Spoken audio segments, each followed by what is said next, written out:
Busy Builder is now live. Streaming miniatures.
Hello!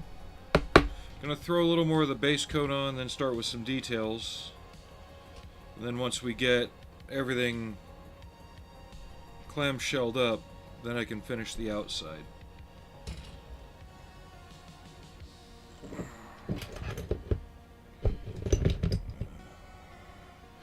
Forgot to take care of some clutter, of course. Always cluttered. And I forgot to take my ibuprofen. I'll see how I do and take it at the first break if I gotta.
Hope everybody else is doing alright, getting ready to start your weekends.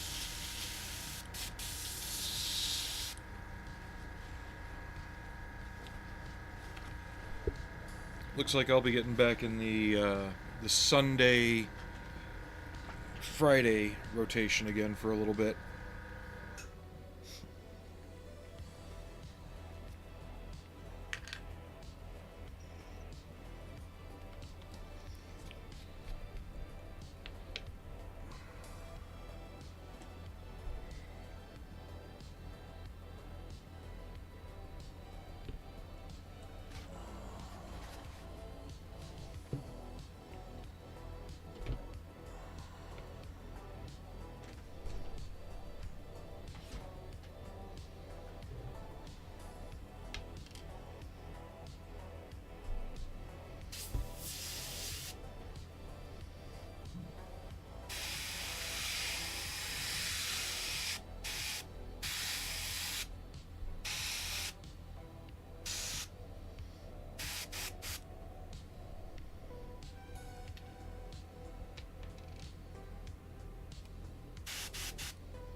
Knew that was gonna happen. Where'd that little shit go?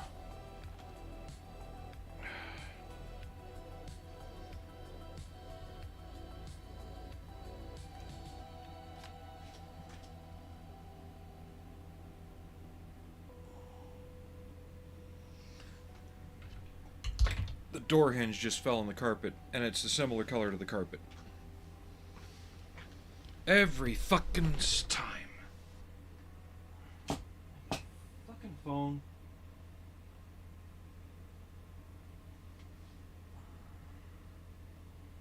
No, I don't want...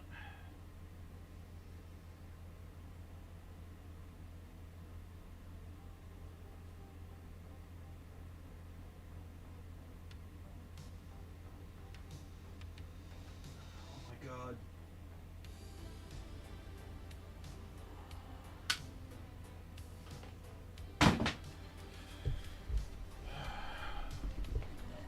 I'll get that later.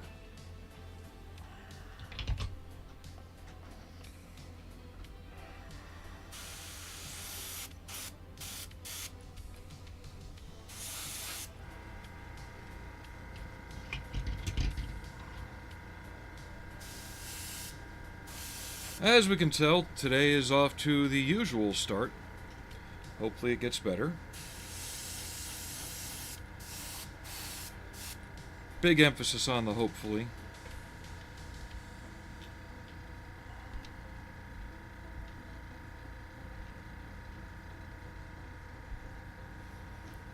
And it's not the dropping that bothers me. It's the having to stop, pop my knees, get on the floor, and then get back up. It's old age that bothers me.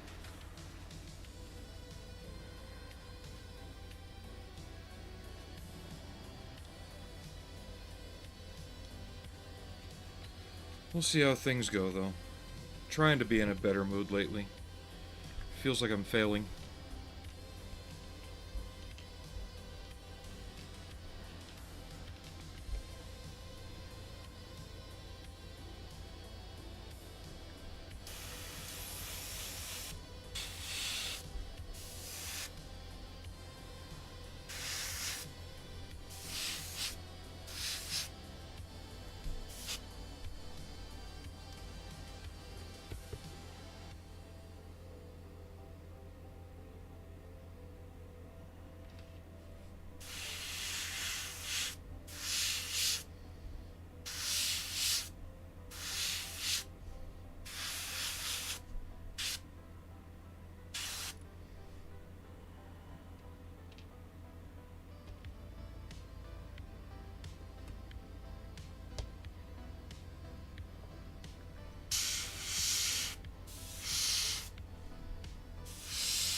Let's move all of these over here, since I haven't painted them yet.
Kind of rearrange things on the desk as well.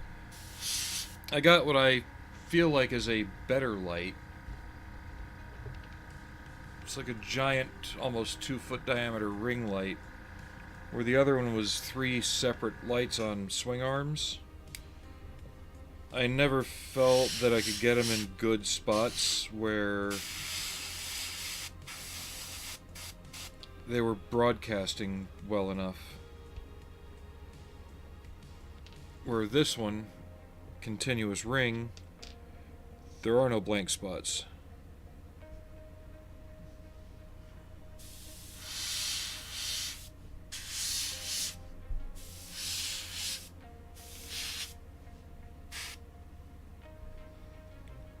Pick that one up the wrong way.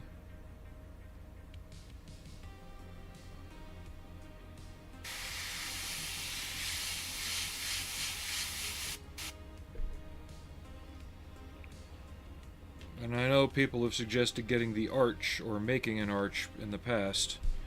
Problem is, not everything I work on is this big. The arch would become my arch nemesis after a bit because I'd be smacking into it all the time.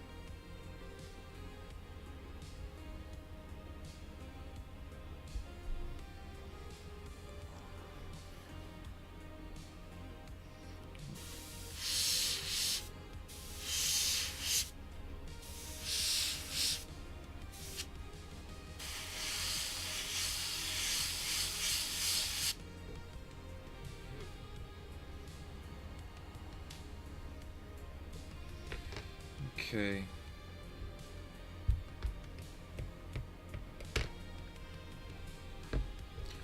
I don't know if I want to start detail painting just yet, or if I want to get a lot of the other stuff painted, like get the tracks in their earth color, get the rocket frame holders in their field gray that I want to put them in. And then the crates in wood. Hi, Arnie. Hi, old guy.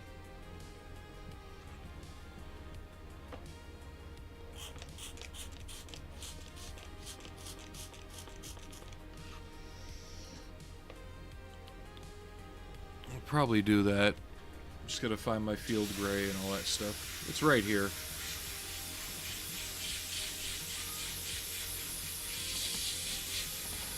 As long as you stay up there, you're fine. Don't get on the desk. What did I just tell you?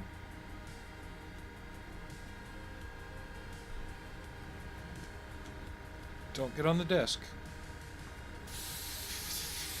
No! Ow! Come on, boy. Down you go. Ah.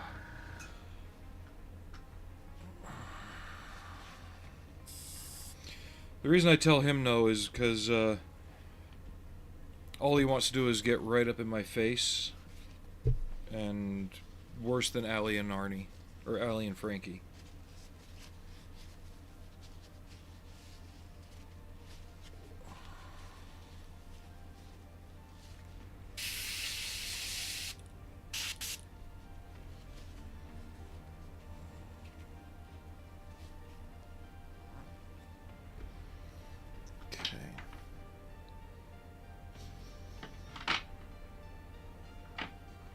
Field gray.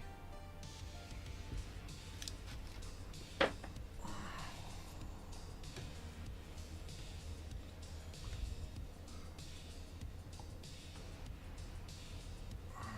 that's light brown. I need earth, flat earth.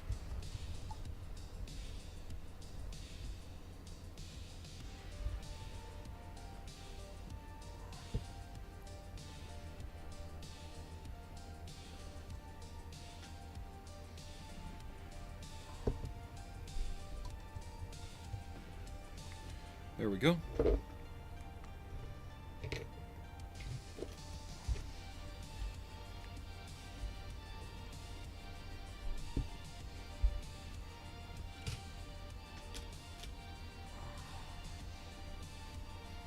I forget which one's which now. Great. I know one was longer than the other by a little bit. They'll only fit one way because of that.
Now, I'm not going to get every single nook and cranny, but that's fine because that's what the washers are for too. They can get further down in there.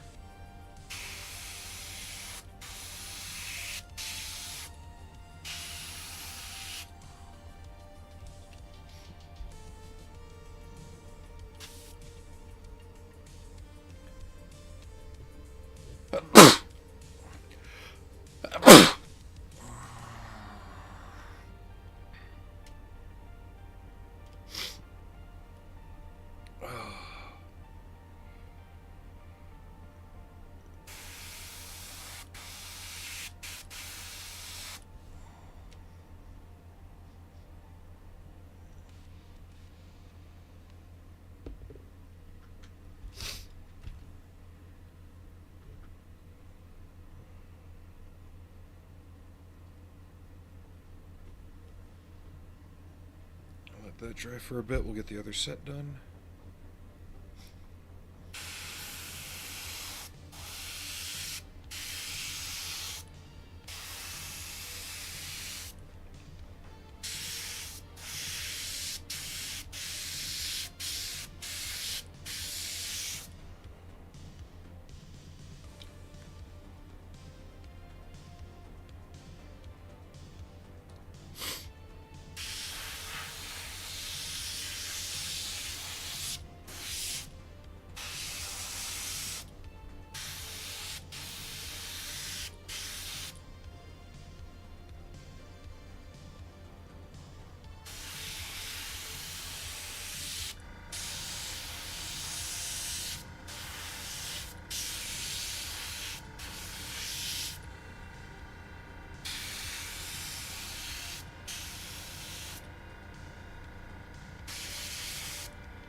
Doesn't mean I'm not going to try and paint them as thoroughly as possible, though.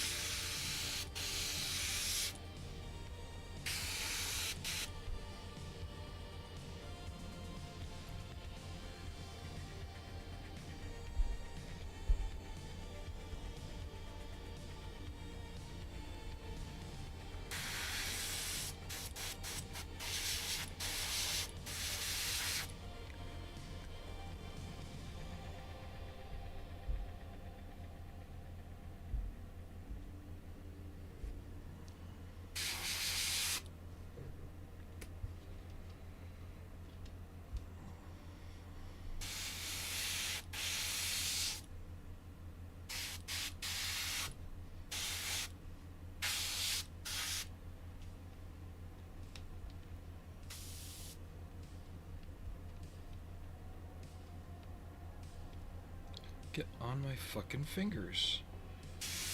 Anybody else just having butterfingers all week? Because I know I have been.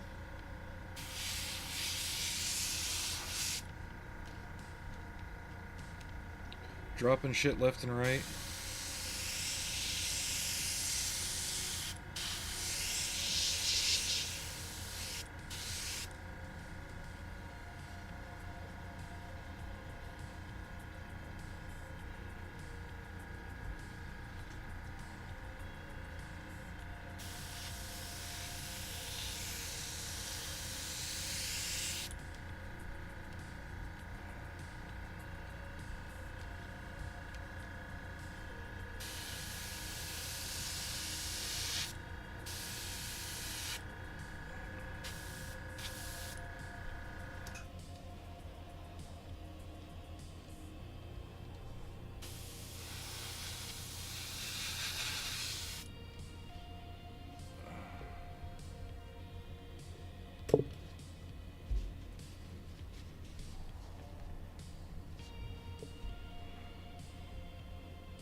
Hey, Steven, how you doing?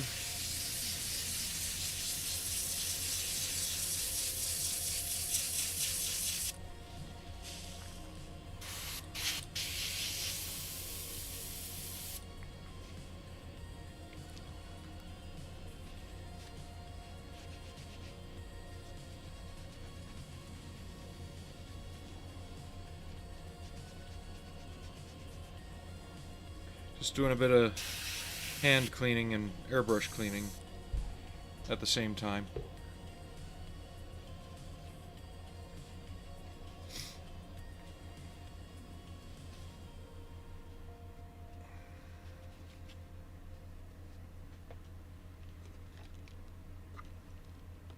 You been okay?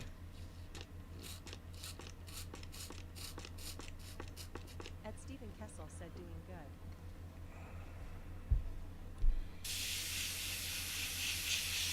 Wish I could say the same. It's been difficult getting motivated to do much of anything lately.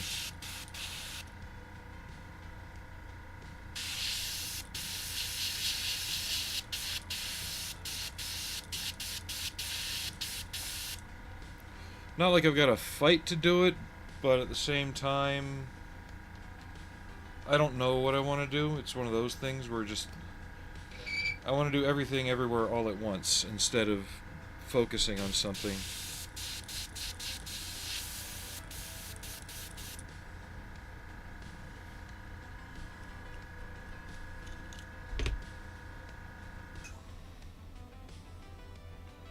So I'm just trying to get some things finished.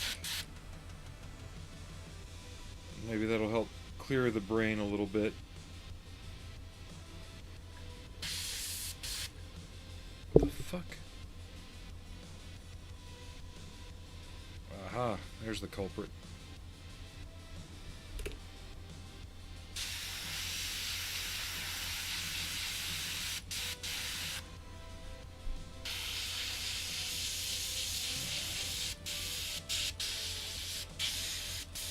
And with the weather being nice, it seems like a lot of others want to be outside doing their thing too.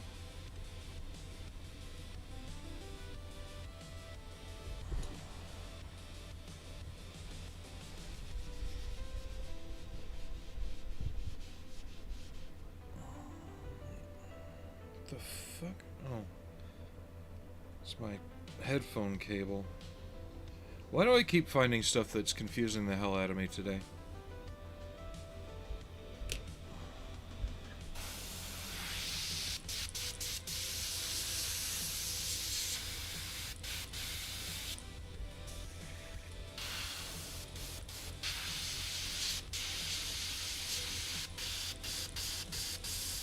See, Major Havoc's here with us. What's going on?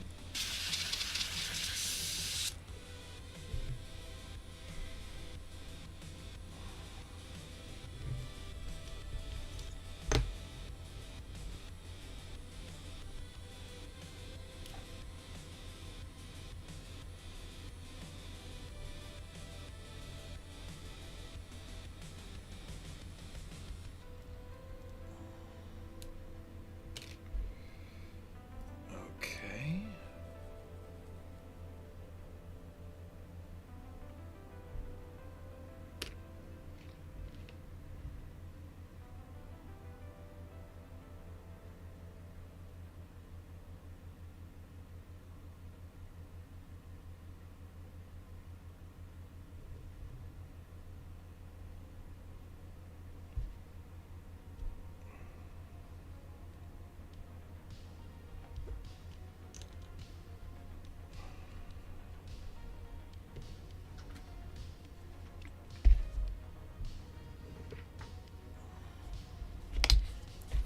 I'm gonna try running some alcohol through the airbrush, see what that helps with.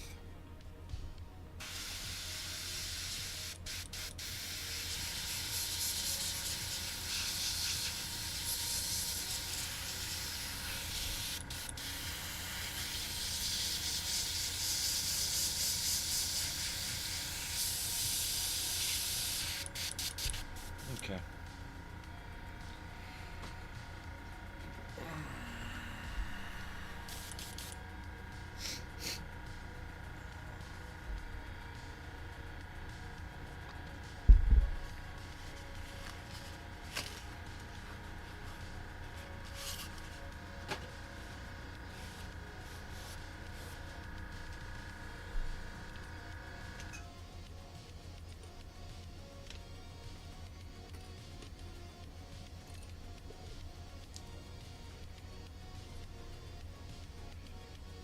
Also been dealing with the usual spine on fire today, too.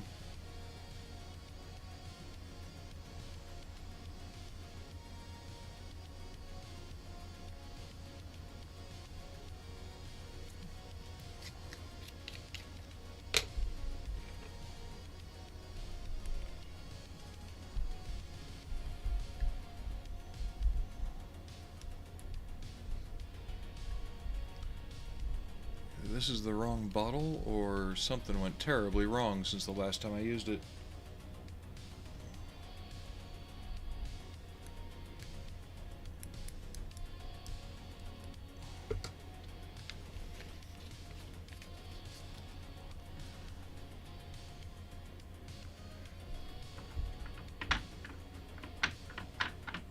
Oh, come here.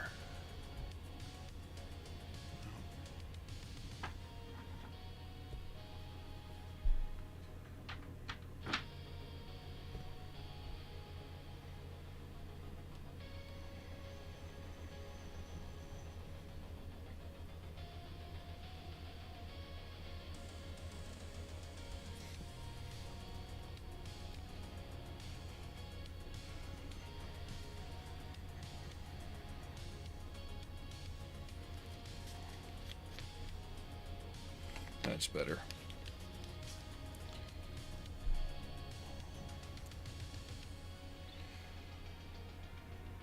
I'd like to try and get this done next. And then maybe get back on the Puma after that.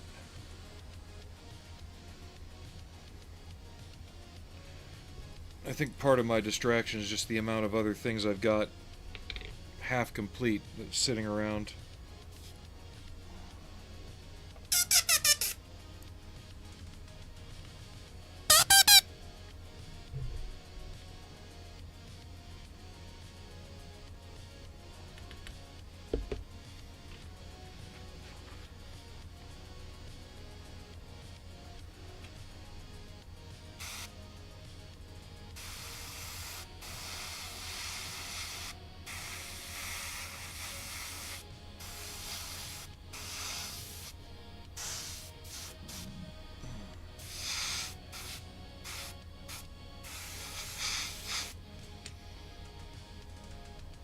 And being back to one day off at a time for the moment is also wreaking havoc, because I can't devote as much time as I'd like to other things. And wow, that just blew that in half. Jesus. Alright.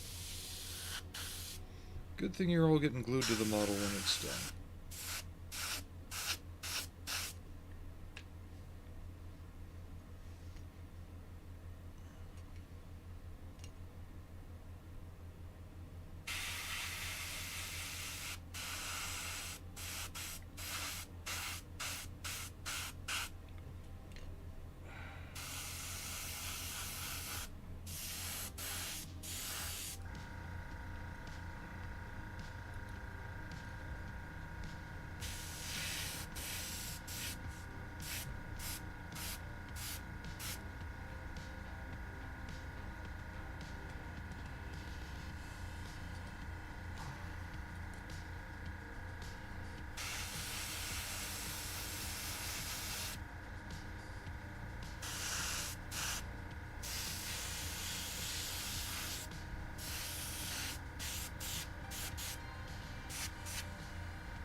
after today, my next stream day will be Sunday.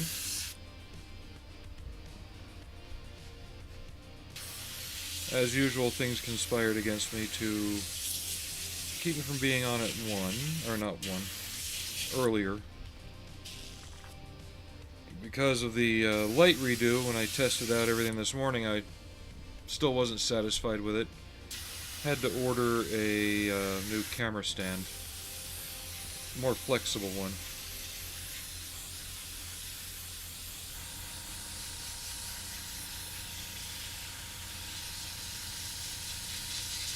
Got it within 3 hours, so it didn't set my time off that much, but I wanted to be on much earlier.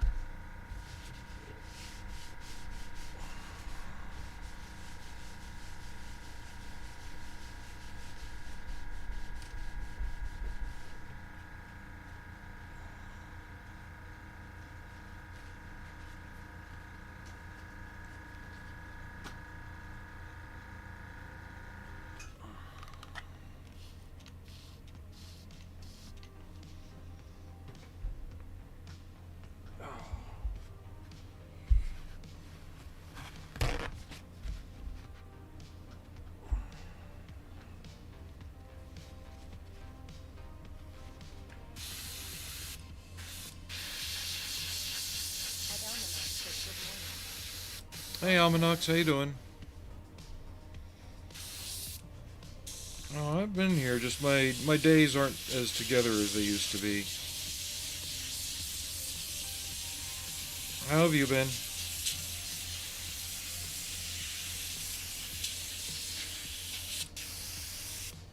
Heard about that earthquake a couple weeks ago up where you were.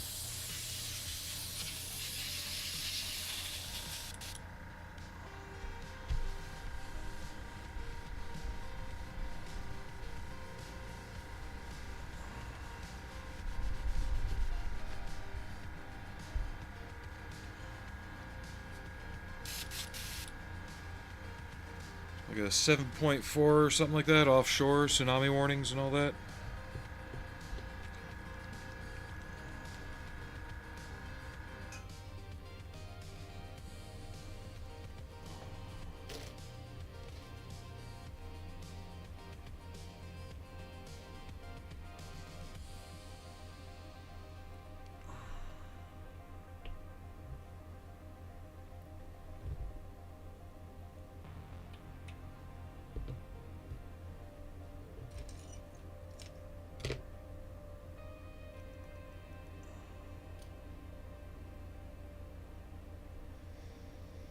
I'll just brush paint anything I missed. Now I remember why I didn't feel like painting today. Like I said, I don't have the focus for a lot right now for some reason.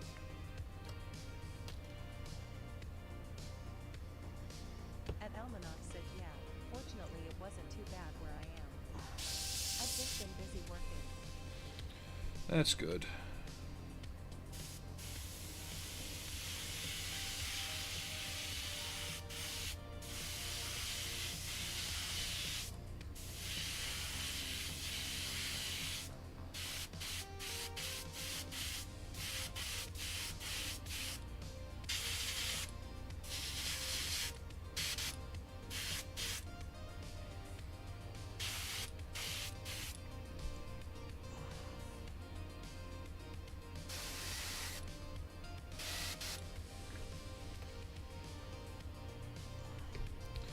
That's pretty much what I've been doing too.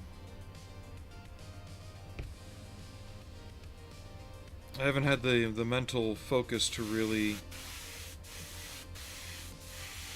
do a lot of model stuff during the week for some reason. I don't know.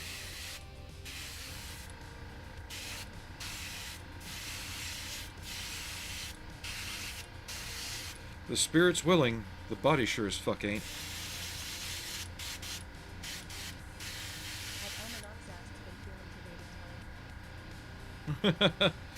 Yeah, you could say that.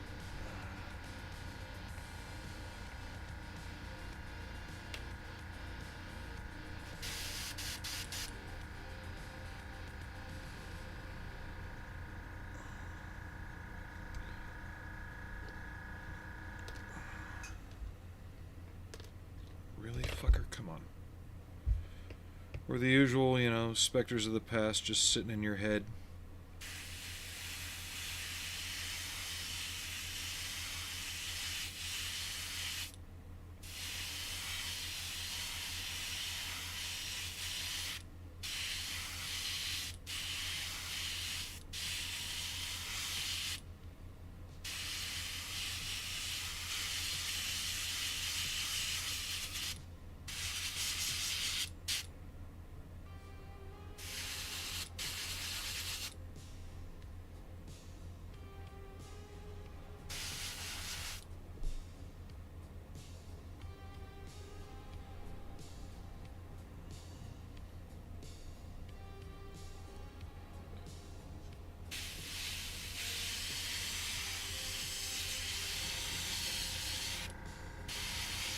Got a little bit more put away into savings for the big project.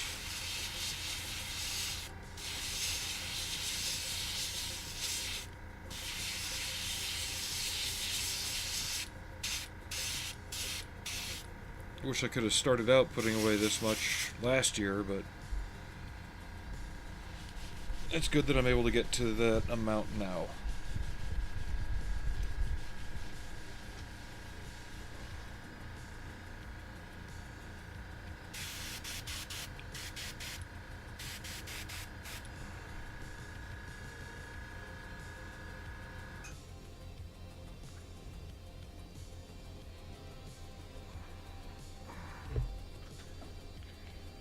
After I get these painted, I'm going to take a minute to go upstairs, take some ibuprofen.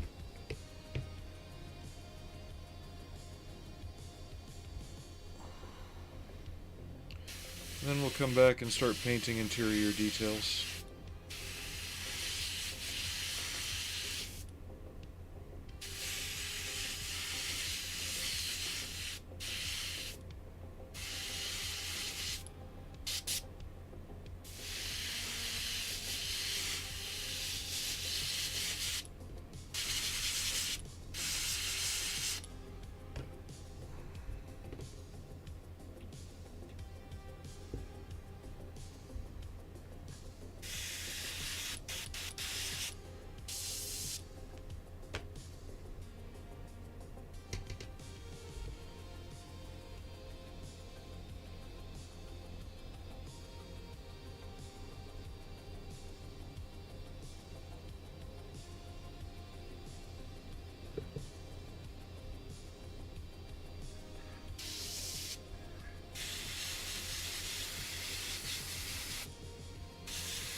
Come on.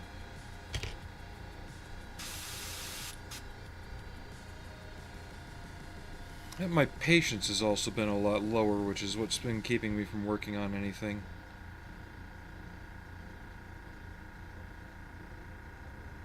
I find myself just getting more easily frustrated at simple stuff, and I know I shouldn't be.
So I'll be right back. Like I said, go take something for the whole back pain thing, and I'll be back in a moment.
Okay, we're back.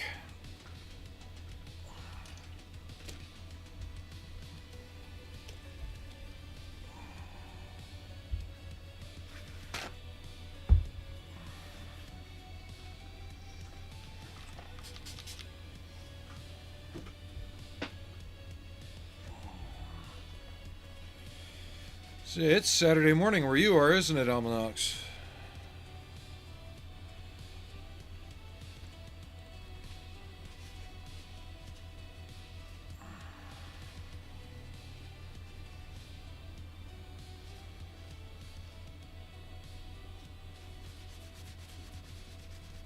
That's right, because it's Friday afternoon here. Just getting a little of the excess paint off my hands.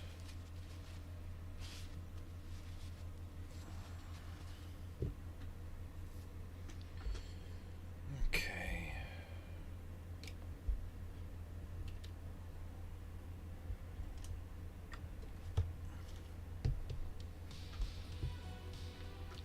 Might have to order more European dust here soon. Running low on that. At Almanac said yes. Very, very morning. Oof. 5 a.m. Is that a normal wake-up time? Oh. I'm sorry.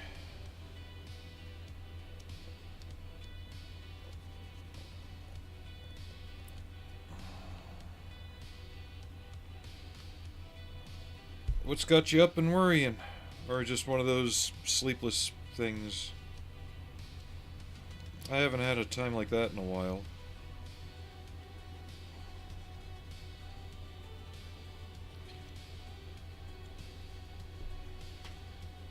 My normal nights consist of sleep in about 3 to 4 hour stretches.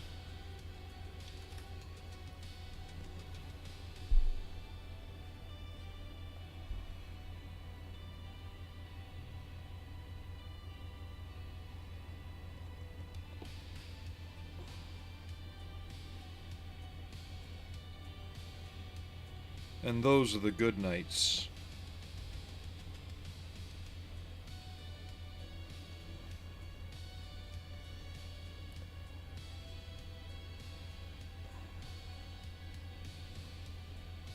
I don't even know if this is going to show up as different.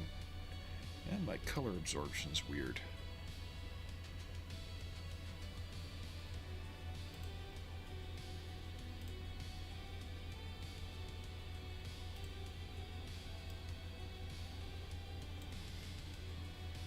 At Almanac said just the acid reflux acting up. Ooh, yeah,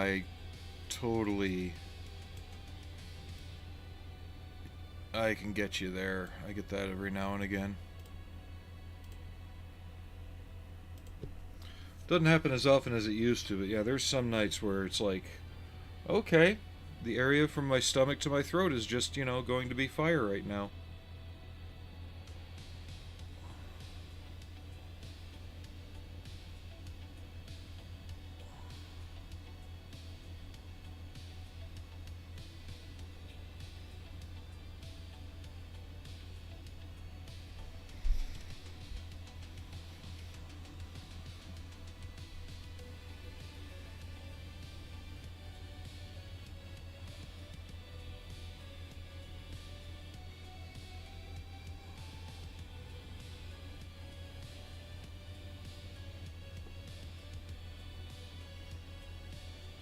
I might use the old graphite trick on these after I do the initial dust passes and get the I'll do it before I do the rubber pads, because if I get any on there it'll look weird.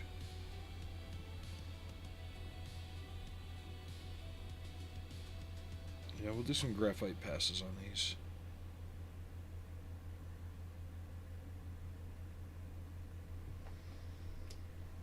Once they dry.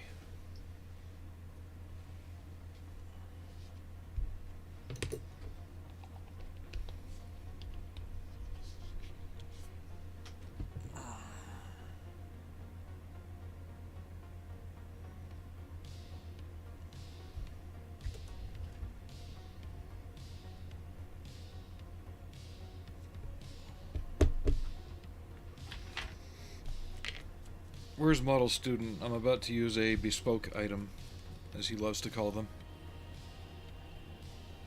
I hope he's okay. If anybody knows him or is in contact with him, tell him, hey, hope you're doing alright. I notice he's been quiet ever since he finished up the Cobra. I know he's been doing a lot of, like, home improvement type stuff, too.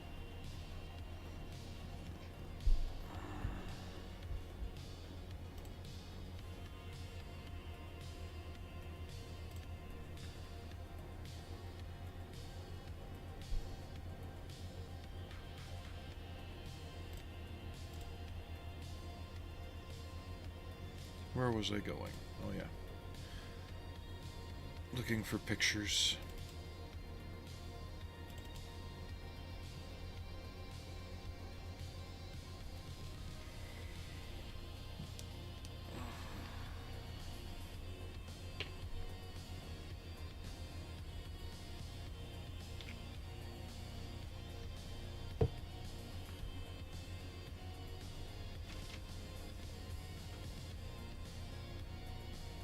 Didn't think so.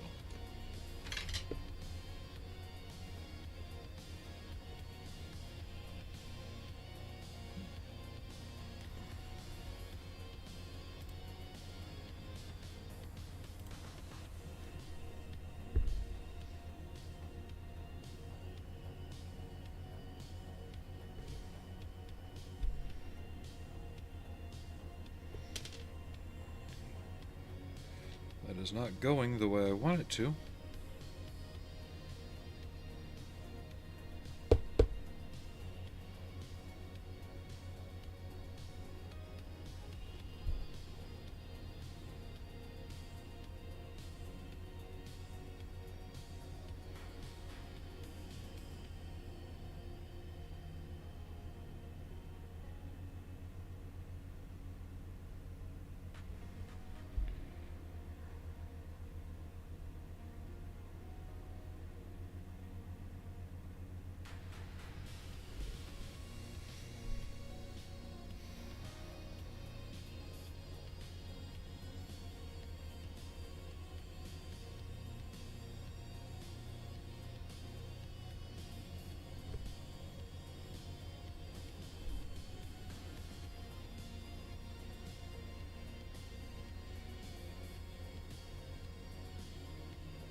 Yeah, today's been a not so great motor control day too.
I am interested in seeing the new Ghost in the Shell series.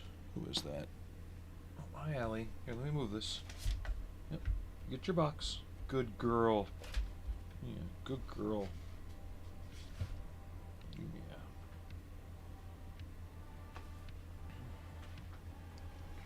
Let's do this. There she is. Meow meow.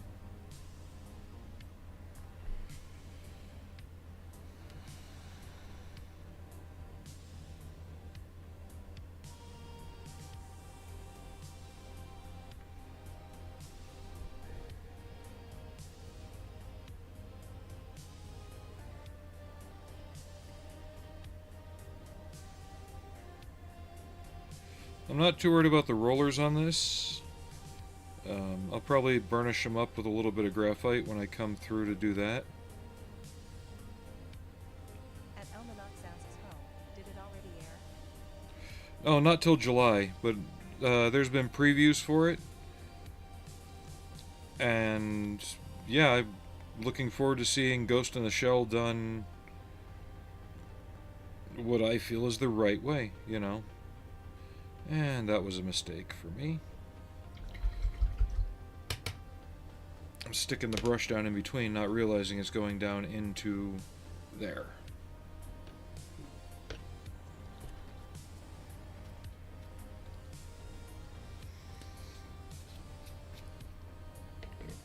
But it looks like it's got the right air of... Other people are calling it silliness. It's just... I take it as Shiro's style. It was there in Appleseed. It was there in... obviously Ghost in the Shell. Intron Depot, it's been all over the place. It's just how he works, you know?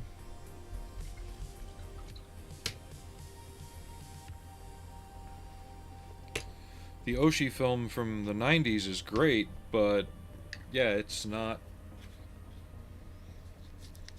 what you were expecting to get if you had read the material before it came out.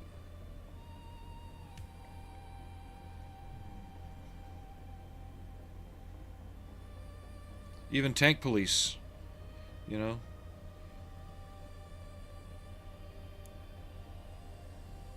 I mean, for fuck's sake, they had an anti-tank mine called an Erectakaki that looked like a big inflatable penis.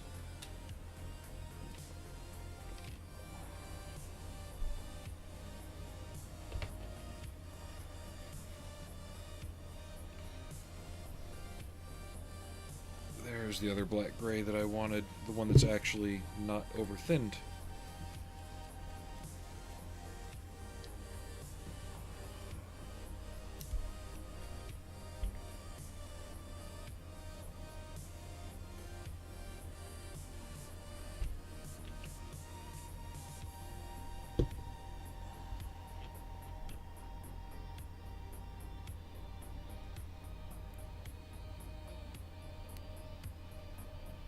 Yeah, the only time anyone ever tried to do that style that fit the manga at all was the PlayStation 1 game.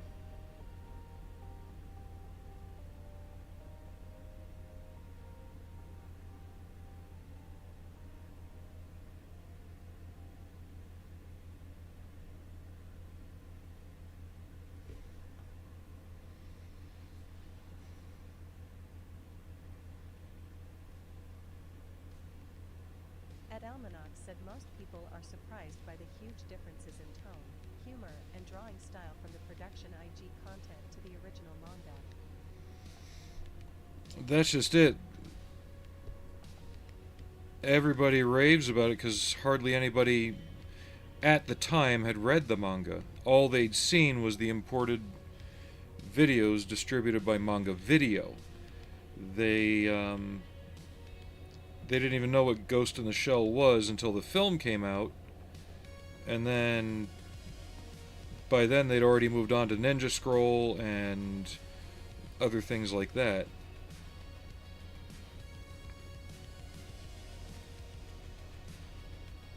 I mean, you always hear people say true to the source. Well, this new series will be true to the source material. Even the preview shows the scene where the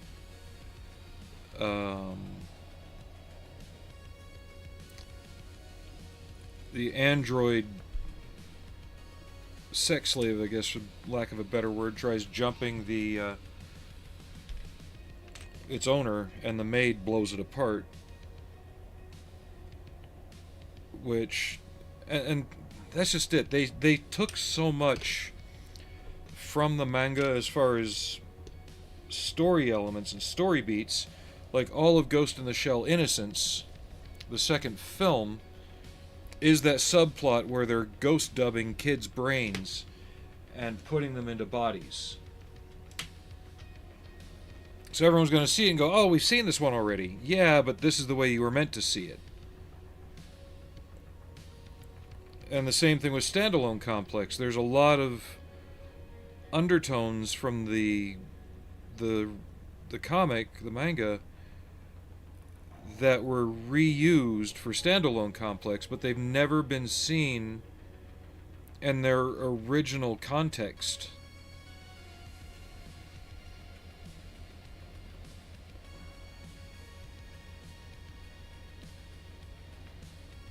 And if they do it right, they're all going to be in their original context. The overarching story ends the same way as the film, with the Major having to get a new body and Bateau hiding her and all this other stuff. So the core story is relatively the same.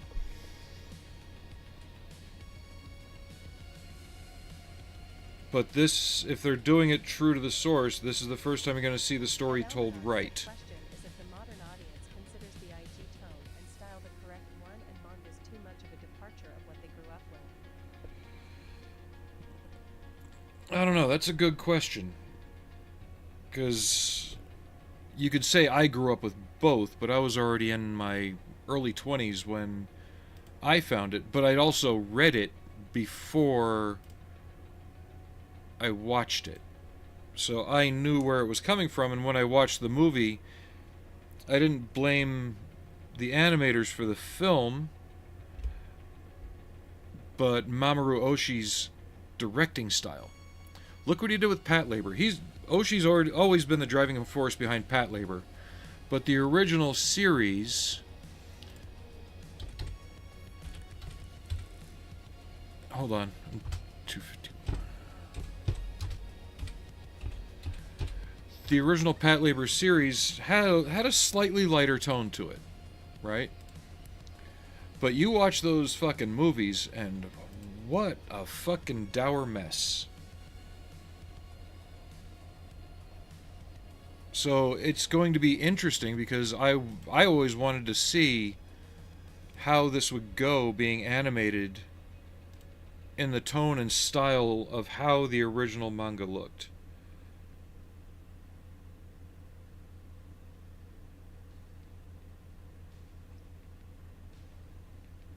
Ed Almanac said most people I talked to about Get S have never read the manga.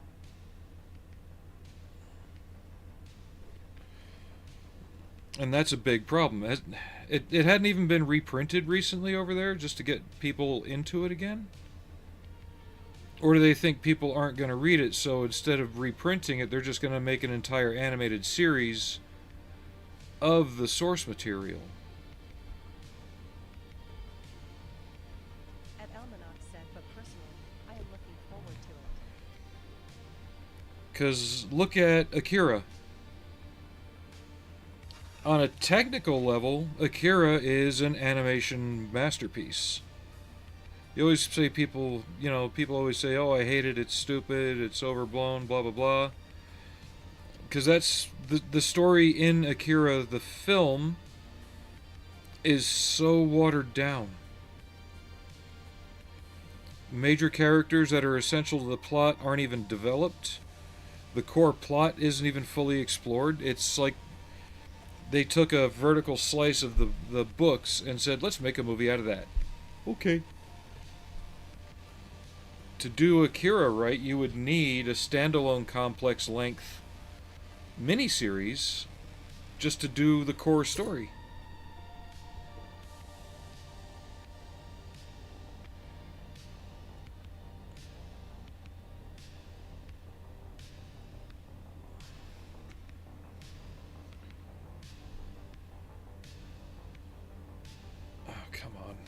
Fuck. Tire's stuck on here until it's dry then. Whatever. Alright. You'll stay there.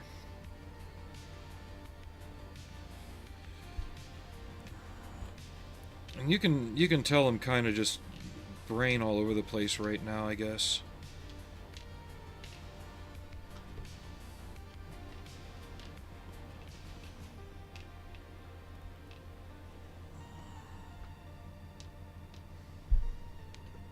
I've been very scatterbrained lately, and I'm very sorry about that. I know my streams have been impacted by it, either radically shortened or non-existent. And I understand I don't need to be on all the time, but I gotta be making something, you know?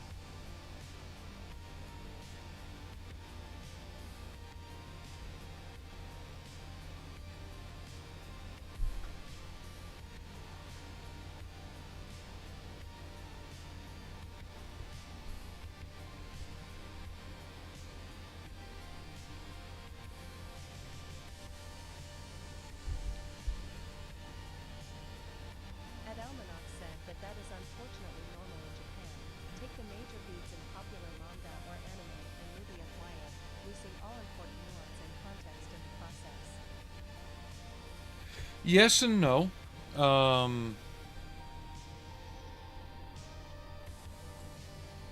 Look at Urusei Yatsura. The movies are almost like 2 hour long standalone TV episodes. Having the context of the character relationships in the series helps, but you don't need it. But it doesn't try and retell the story. So there's that. But then you run into stuff like Macross 84 or Do You Remember Love? And yeah, they take the center section of the TV series and make it into a roughly 2 hour long movie. And if you don't already know the characters and what's going on, you're not going to enjoy it as much.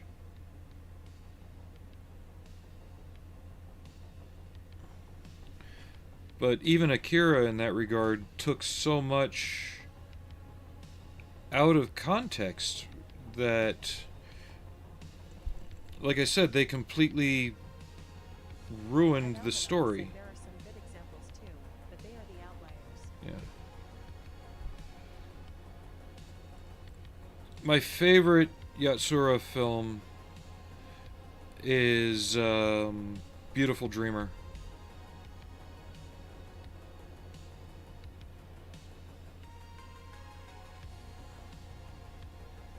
At Almanac said a movie should be able to live in isolation. It should. Well, look at the live action Ghost in the Shell. People hated it. I liked it. I saw where it drew on the original film, but I also saw where it drew on the manga a little bit.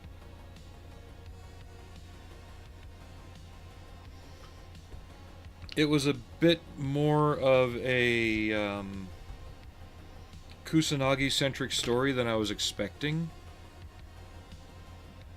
But it was also good to see the rest of Section 9 in the film.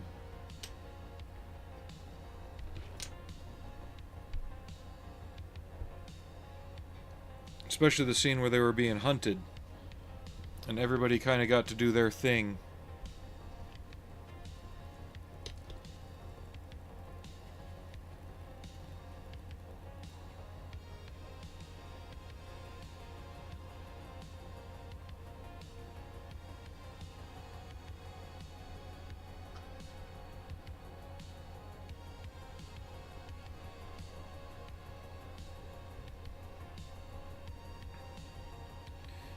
Yeah, I guess everything I'm doing lately just feels haphazard, for lack of a better descriptor.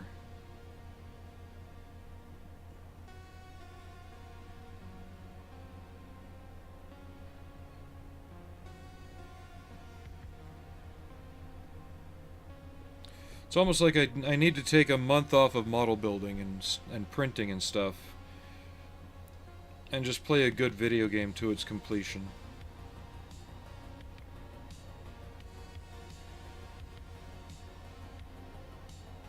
You know, total brain cleanse kind of thing. At Almanac said I actually also enjoyed it. People was just expecting a shot-for-shot recreation of the anime movie. Oh, well, they were that, which there were some scenes they did well, and some scenes that felt superfluous too. The biggest thing that you heard yelled about it was Scarlett Johansson not being Asian. Her, you know, she's not Asian. She can't play the major. One, cyborg body. Two, again, read the source material. First page that fully shows the major sitting in the office of the who was it? It was not the head of Section 9, but it was the head of security. It says right there, name may be an alias.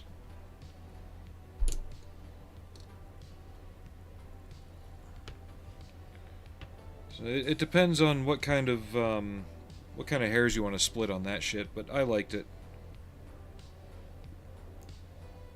Could they have picked somebody a bit different than Scarlett Johansson? Maybe.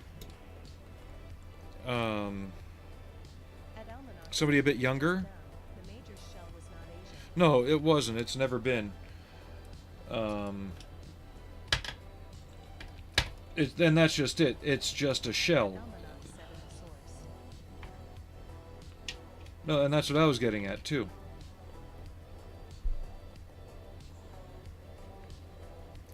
And the Major herself, I don't think was Asian. That's just the alias she took while in Japan working for Section 9.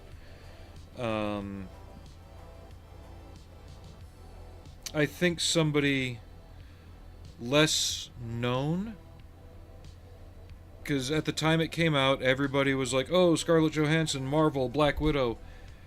And then she's playing this, honestly, completely different character. And that kind of watered it down a little bit.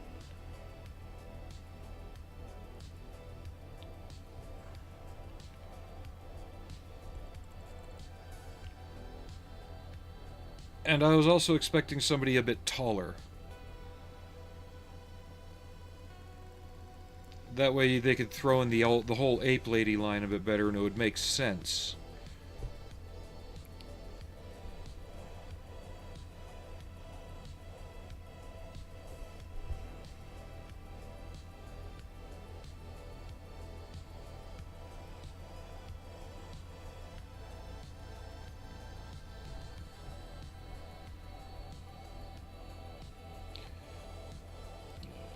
I did like it when the movie tried to be different, though. The scenes where it copied the gynoid scene from Innocence, where the face opens up and she shoots it. That Bateau did the same thing at the beginning of Innocence. The whole fight scene with the God, my brain just isn't working lately. The garbage collector. Yeah, it was in the original. But she didn't fight the garbage collector in the original. She fought the guy that was trying to tap the information. The garbage collector was just a victim.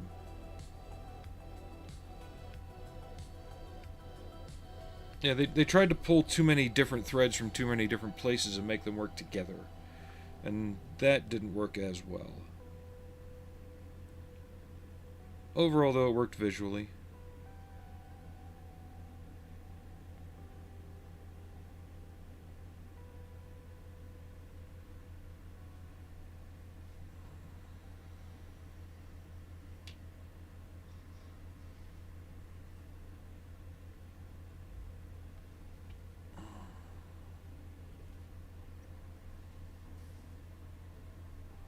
Alley girl.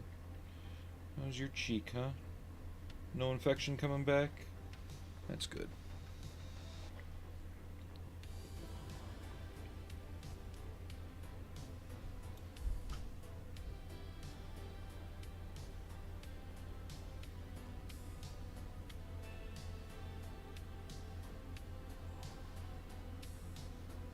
At Almanac said I found, for the most part, the nods and references to the original source were not forced or in complete contrast to the entirety of the movie, unlike, for example, the Doom movie. No, it wasn't. It wasn't a memberberry fest like Doom or Alien Romulus. Talk about forced. Good God.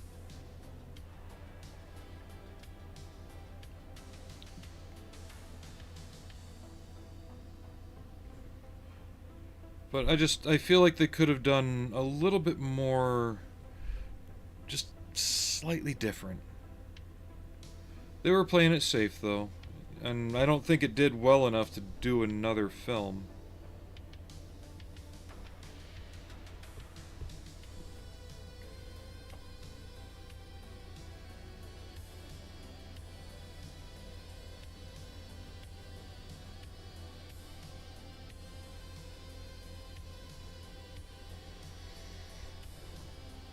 Yeah, I don't even know if I'm gonna have something to do a short tonight. I haven't finished anything in weeks, it feels like. I need to just sit down and finish something.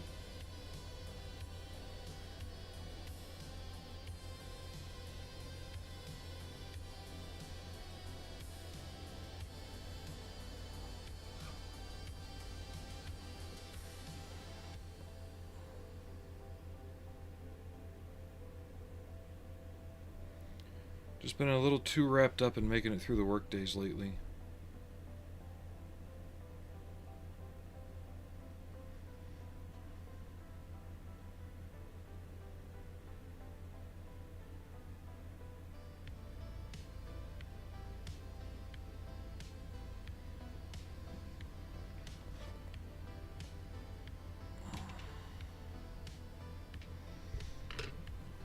You okay, girl?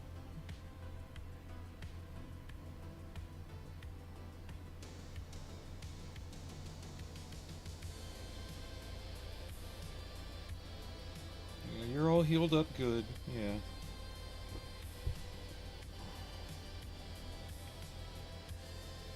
And Doom's problem is it wasn't enough like the game. At least I felt that.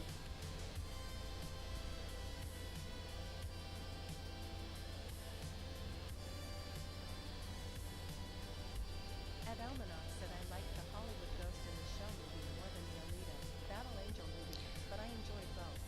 Well, I've said that before too. Alita was well done, and it was word for word, but you have to look at the where it's coming from. Ghost in the Shell has proven that it can work. You don't need this. You don't need to retell the story because you can do anything within the world that's built. Where Alita's core is the story. What is Zalem? Where did Alita come from? Why does she have no memories? You know, what's going on with the people of Zalem that make them so special? And if nobody here cares about spoilers, I'll tell you. And if it's not done right, the reveal is going to come across as hokey as shit and not work in film. At George Davis 7629. Hey, George.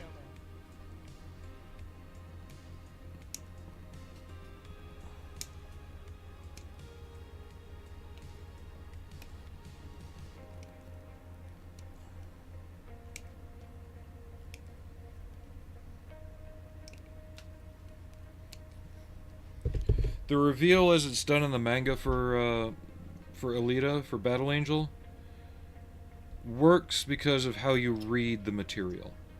It will not work in film.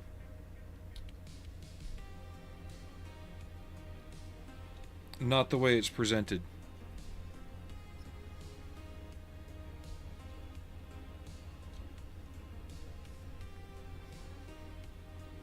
Ed Elmanoff said except when the Doom movie stopped for 5 minutes and became a first-person shooter promo for 5 minutes, then it was too exact to the source, but completely out of tone with the movie. Which source? Because at the time, the movie was more of a tie-in to the Doom 3 video game.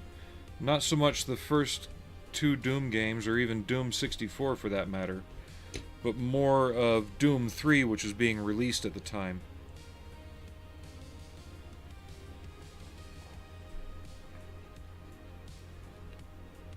And honestly, I couldn't stand half the actors in the film. The Rock was seriously miscast.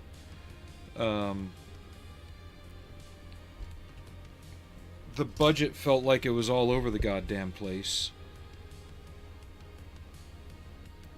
Doom was just a mess.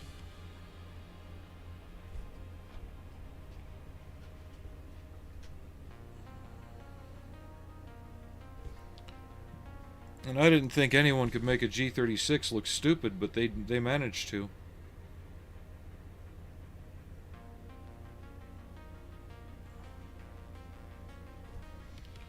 Doom felt like they took the idea for the Resident Evil movie from the early 2000s and tried to apply it to the Doom formula, and it didn't work.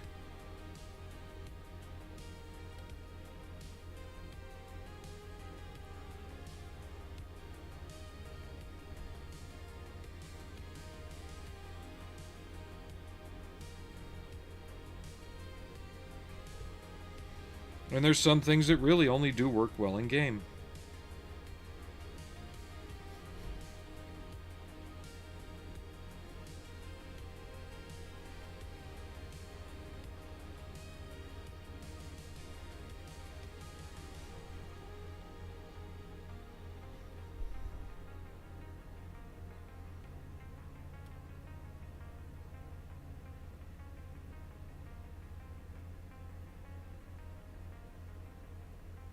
Almanac said it was just bad on all counts. I agree.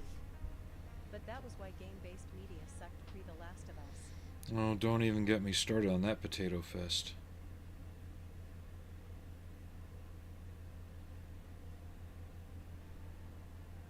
At Almanac said respect the source, but adapt for the media. They didn't even do that with Last of Us, though. They completely screwed it up. When we met Bill, or when we found him anyway, after the events of the game, because that's one where they fucked it up. They told his backstory, which is fine. You get most of it in the game if you pay attention. The episode, the way they broke it down, no. I wanted to see that part of the story in the show. Going through the town, collecting the stuff, see, I wanted to be shown Bill through the course of Ellie and Joel's eyes, just like the game did it. I didn't need a whole backstory episode where it turns out he's dead, and everything you're looking forward to that you saw in the game, like the whole encounter with the boomer in the gym and all that, didn't happen. Instead, it pops up out of the street in the background and doesn't do barely anything. So no, I will disagree there. The show,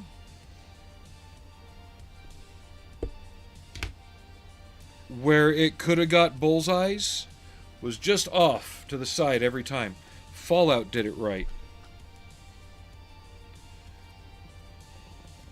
But again, Fallout is like Ghost in the Shell in that regard. It's a world that things can happen in. You don't always need the same characters and the same situations. It's the world that exists that you're playing in.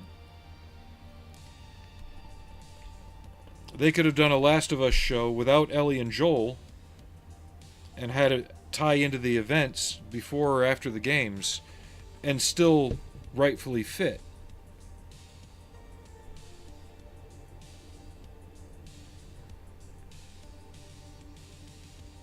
I watched the first season, but after seeing what they did to it, I said, fuck it, and I haven't watched the second season.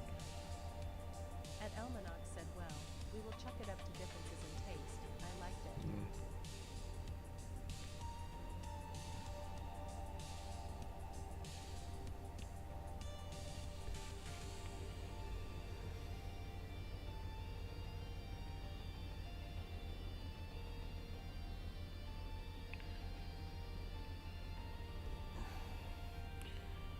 And everyone over here is making a big stink. Oh, Bill's gay! Yeah, if you played the game and paid attention, you would have known that. I just didn't like the episode. It took a core part of the game which you enjoy, especially going through the town and everything, like the one that he's rigged up. It took the agency away from you even as a viewer.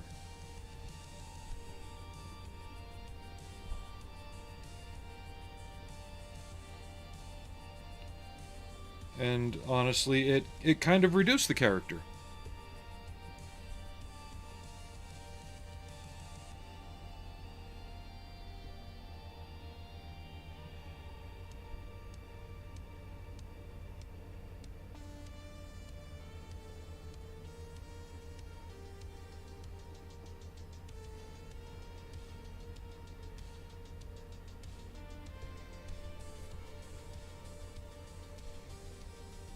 Almanac said doesn't mean I can't respect your take on it. I know. But yeah, Bill's magazine spoke volumes about his preferences.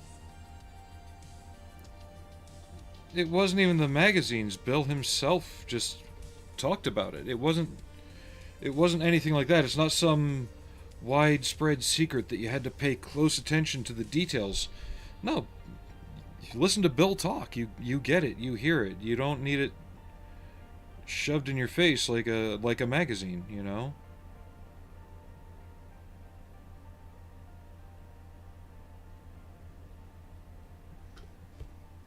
And honestly, the way it's done in the game feels more tragic.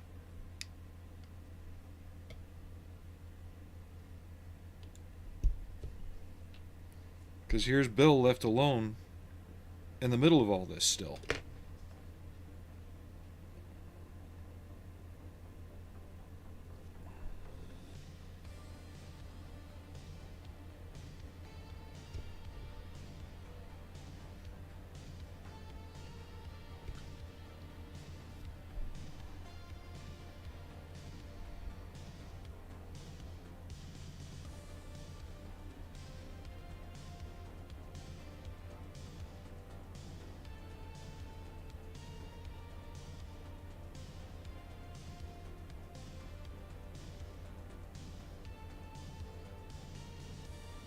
And the second season wasn't worth it anyway because just like in the game, it's all about vengeance. Nobody really learns anything from it, and they both wind up worse than when they started. Why do I want to watch something so bleak? Just the joke when Ellie goes well. How does he even walk with that thing? I think that was in the show and the game. I forget. I know what you're talking about.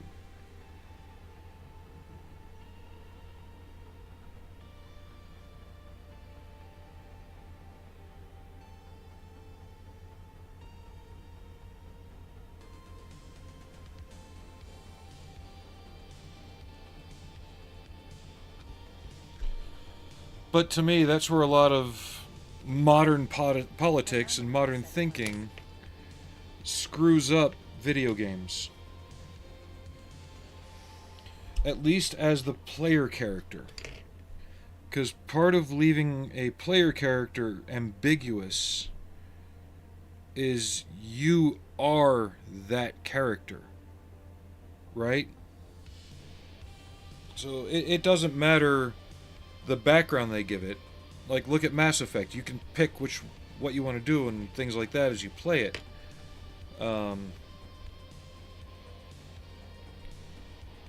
But it's when they try shoehorning you in, but the harder they try, it removes you from the game. It removes you from the experience.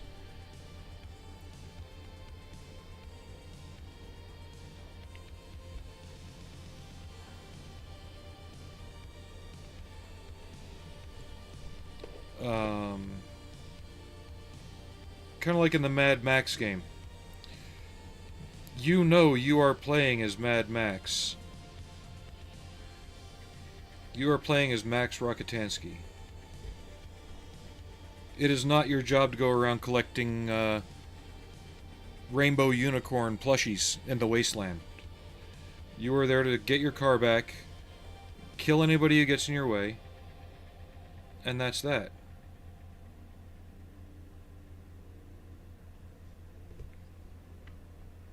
You want to collect unicorn plushies? Play a Deadpool game.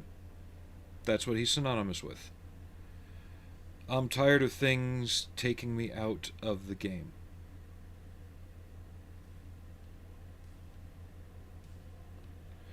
I think that's why people like the first Death Stranding so much. Because it allowed you to be in the game. Nothing in the world, except for Conan O'Brien, took you outside of the game.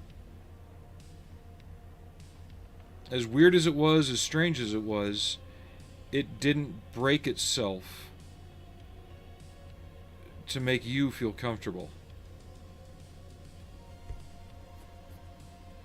I haven't played Death Stranding 2 yet. It kind of came and went before I could even notice it. I know it's for sale still. I could easily get it if I wanted to.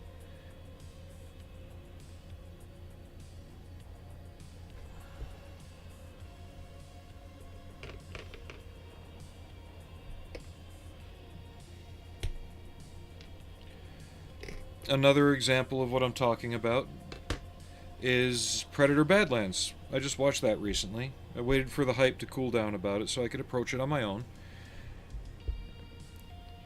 As a film, it was pretty good. And it was callbacks done right. Never blatantly in your face, but enough that you got what was being said in terms of that.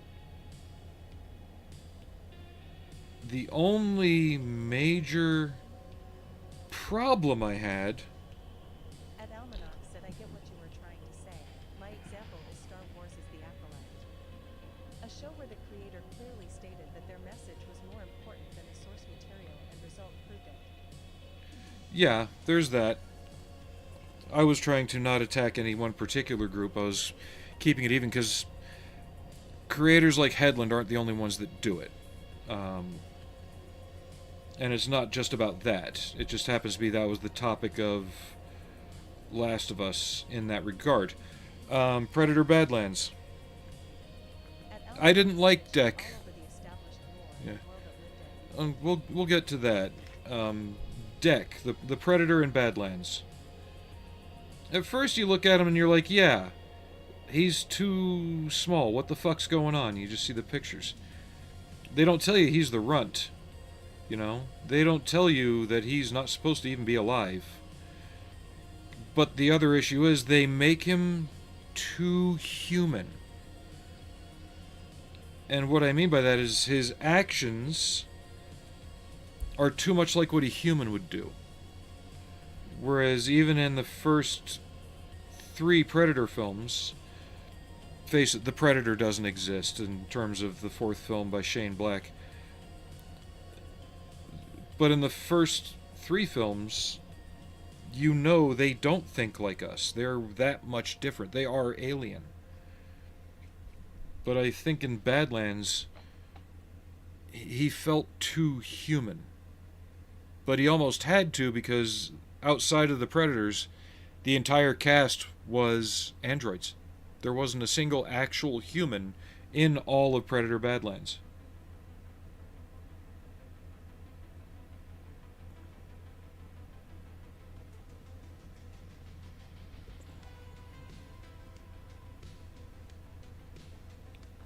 So it wasn't a terrible film by any means. It was enjoyable, it was fun.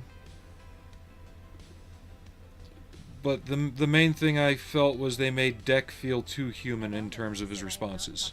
I'm not talking of any specific group or even any specific message. It was the approach to creating stories in an established universe and its lore and rules. No, I get that. And another example of it is Kenobi. Obi-Wan Kenobi, that series. Everybody shit on the character of, what was her name, Reva? For certain reasons. And I stopped and looked at it. I said, no, it's not because of that reason. It's because no matter who plays this character, they're not a likable character. It's not a well-written character. You write bad characters and you try to shoehorn in things that don't belong in that universe, and yeah, it doesn't work. Acolyte, they brought in Ki-Adi-Mundi when he was supposed to be in his 50s by episode 3, I think it was. Now he's over 100? Oh, come on, fuck that.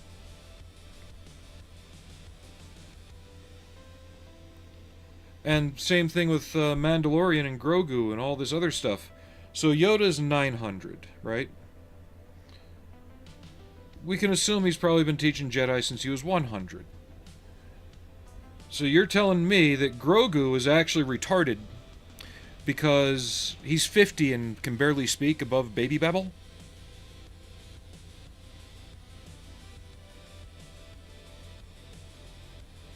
Yeah, you're not wrong. They are breaking their own universe quicker than a bundle of sticks.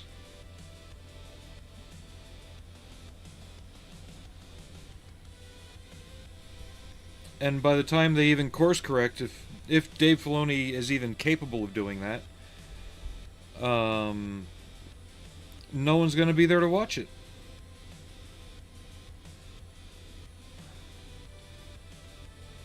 But like, okay, here's a good example. Taika Waititi. Everyone knows I'm not the biggest Marvel fan. However, I did enjoy Thor Ragnarok. At the same time, I could see a lot of Taika Waititi's influence in it. I don't like his way of doing humor. It's not just Marvel humor, it's Marvel humor on steroids, which kind of makes it really bad. He's doing the next Dredd film. He's supposedly doing the next Judge Dredd film. Do we need Judge Dredd with Marvel humor? Or what was that movie he did about the kid playing with Adolf Hitler? Do we need that kind of weird stupidity in the Judge Dredd universe? I think the Dread universe and character, and on its own, has enough stupidity going on in its own unique way that if he injects his crap into it, like Leslie Headland injected her crap into the Acolyte, it's going to fail just as badly.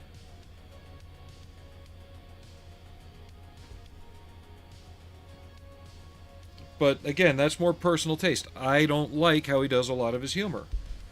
I think he had some restraints, at least on Ragnarok. Did he do Love and Thunder as well? I never saw that one, but I feel like he did.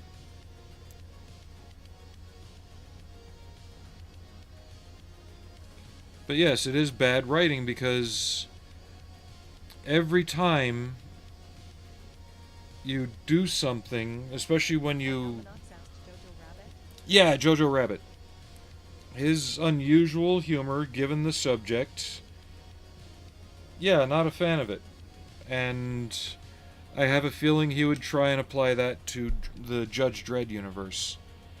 And it was bad enough when they put Rob Schneider in there with Sylvester Stallone. But, you know, the past is the past.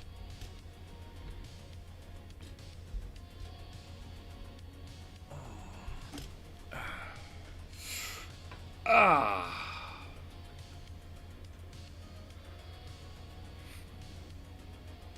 Sorry, just stretching out the knee.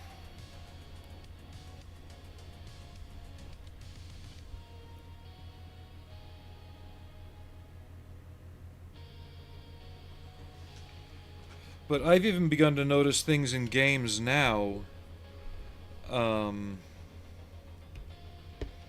What's that game that just came out that's more of like a cartoon that you watch and play? Mixtape. They're trying to bring back the idea of the 90s and stuff like that. And rebellious teenageism in the 90s. At Almanac said Carl Urban's Dread was almost spot on for me. Oh, it was. I would have liked to have seen them move into Judge Death, which is where they were headed. But that's probably not going to happen now. But one thing I'm noticing, and you can see it in the Disney animated Marvel series as well, they need better animators. When you're doing animation these days, one thing you do to capture character movement is you look in a mirror, like you're trying to act out as the animator how this person's going to react, especially if you've got like pre-recorded voice lines so you can match everything to it.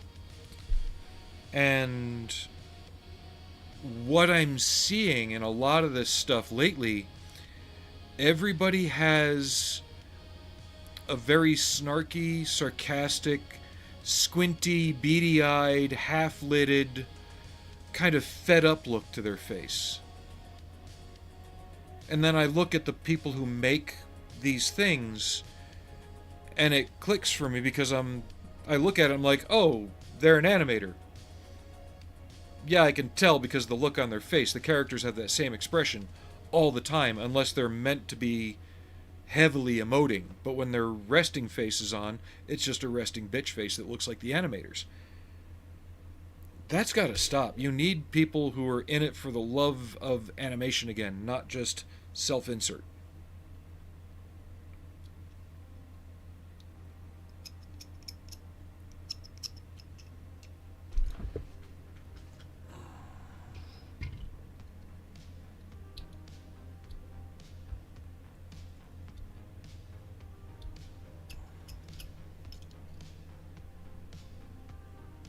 At Almanac said Cat, they need better original stories.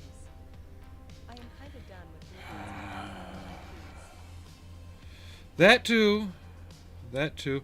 What are they rebooting now that's just been done recently again?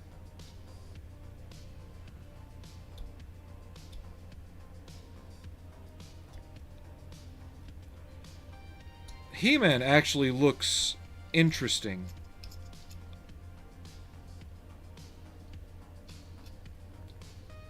I never really watched the cartoon. I saw enough of it to get the gist. The Dolph Lundgren film I actually saw in theaters. I liked it. I knew it was schlock from the start, so I didn't take it seriously. And I think my father did too, because he went to see it with me. And Frank Langella just owned the Skeletor role in that.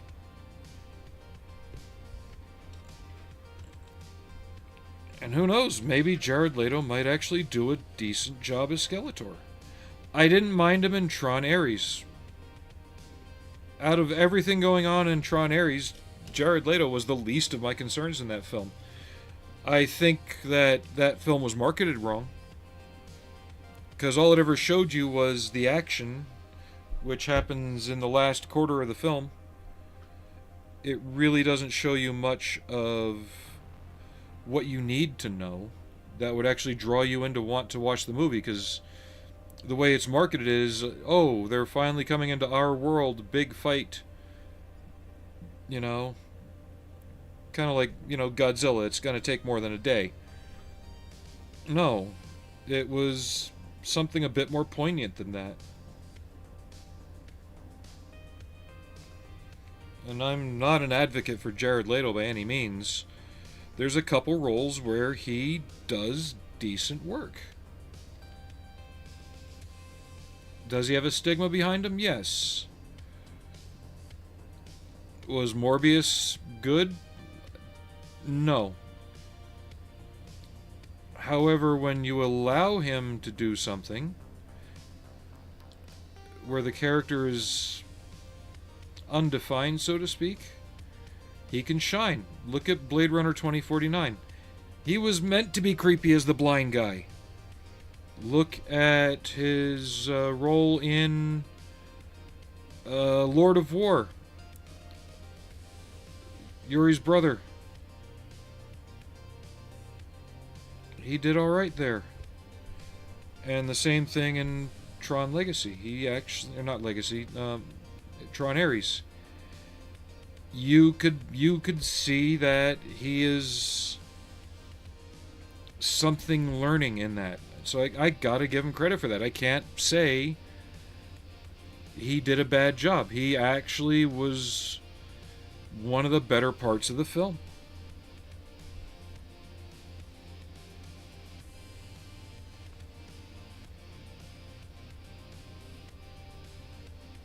And the part of the film I really liked, it's a small part, but is when he goes into Flynn's, not the grid from Legacy, but he goes into the grid from the original movie.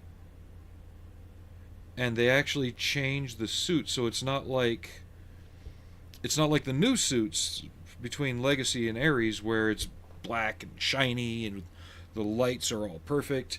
They actually animated in the flaws in the light lines on the suits, and they gave it film grain and a whole bunch of other stuff. They paid attention. I might have to go back and watch it again, because I feel like I missed something. But that movie got some pretty unnecessary hate. Mainly because it's cool to hate Jared Leto right now.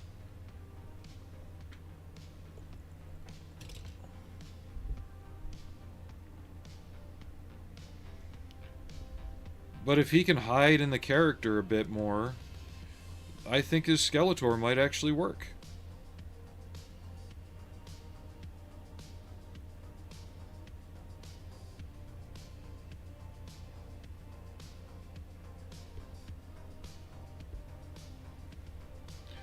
I mean, people are complaining over Jared Leto playing Skeletor, but they're not complaining about Idris Elba playing Man-at-Arms? A British person playing a gruff American gun-loving style character? Sony Pictures are developing a hard reboot of Resident Evil franchise.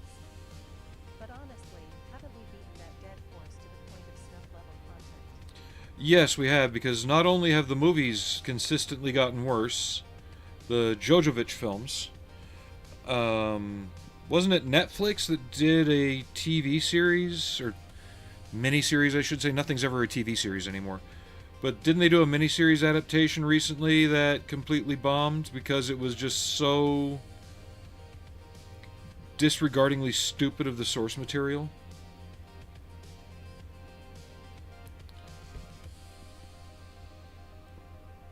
And yeah, I'm tired of this too.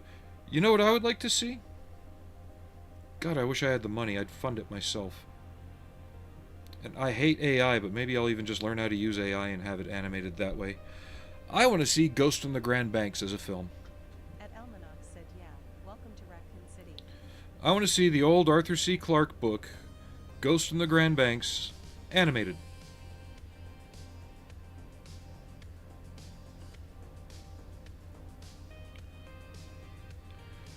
You can fudge a few dates here and there and kind of rearrange the story a little bit so it talks and walks a bit better. And it was set to happen in and around 2012. But the core story would still work now. And if you don't know what I'm talking about, research it. I might have just introduced you to a new book that you haven't heard of. Another series I'd like to see animated, because I think it would only work in animation. There's no way you could do it in live action. The Night's Dawn trilogy by Peter F. Hamilton.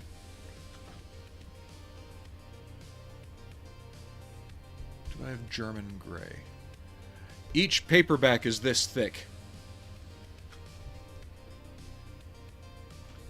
I'll just go with this.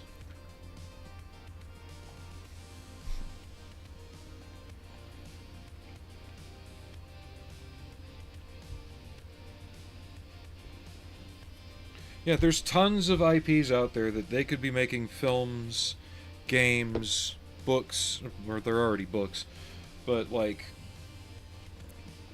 graphic novels, things like that. There's tons of things out there already they could be making into other properties, but they're not. We're just getting constant retreads of Star Wars and Marvel and whatever else. Fucking Silent Hill's been ruined for me.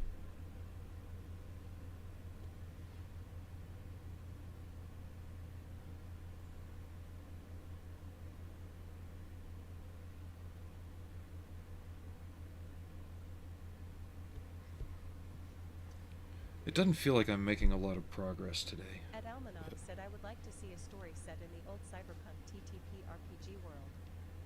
That is not tied to Johnny Mnemonic. That's just it. The Johnny Mnemonic, isn't that supposed to be set in William Gibson's original story world? The same world that 2077's in? And 2077 isn't so much Johnny Mnemonic, even though Keanu Reeves is in it. But I know like Arasaka and all these names are the same. It's set in Night City, I think. Oh no, Johnny Mnemonic isn't. They're set in our world. The Night City doesn't make an appearance in the film. God, I haven't seen Johnny Mnemonic in forever. Dina Meyer.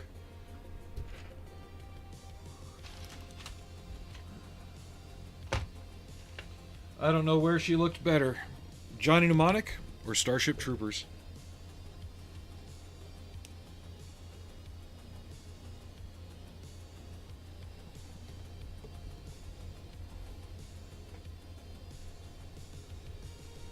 Then again, she was in Dragonheart too. No, that's the whole thing. And it's not just the multiverse thing that everyone's going apeshit for. You're right. Not everything has to be related to everything else. You know, if the only reason the alien skull was in Predator 2 is because Fox owns both of them, Stan Winston Studios is doing the suit work, and they just wanted to throw an Easter egg in. Then enough people geeked out about it, they decided to make it official and make the Predator and Alien universes the same.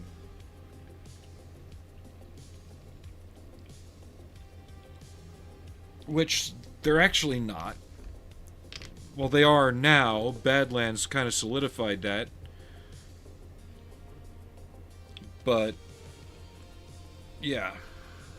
No, I get you. I'm tired of everything relating to everything else, and nothing being able to stand on its own merits without having some form of tie to something else that was greater than it. Nothing is allowed to stand on its own anymore.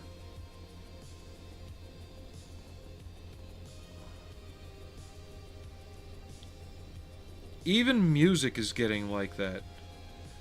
It used to be you could have something like Clint Eastwood by the Gorillaz. I'll use that as an example. That's just a chill, mellow song, right? It's a great song. But now, everybody thinks that their song has to be the next epic thing, like Unstoppable, where you're doing backflips on your e-bikes over water and shit like that. No, you can have mellow songs. There doesn't have to be epicness in everything you do. If anything, that's quite tiring and wears you out even more, and it reduces your creativity to a zero.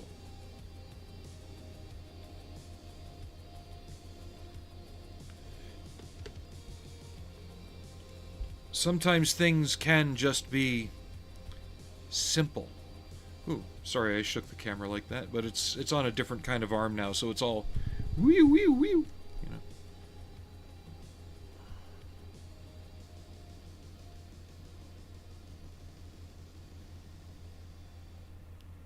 But yeah, I'm right there with you. I'm tired of everything having to be this grand, expansive greatness.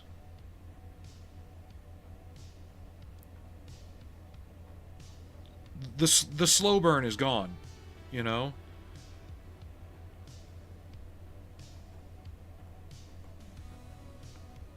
I mean, you can find it in stuff like what I'm listening to right now. That's still slow burn in music, but that's just an example I used is, yeah, the slow burn for anything is gone.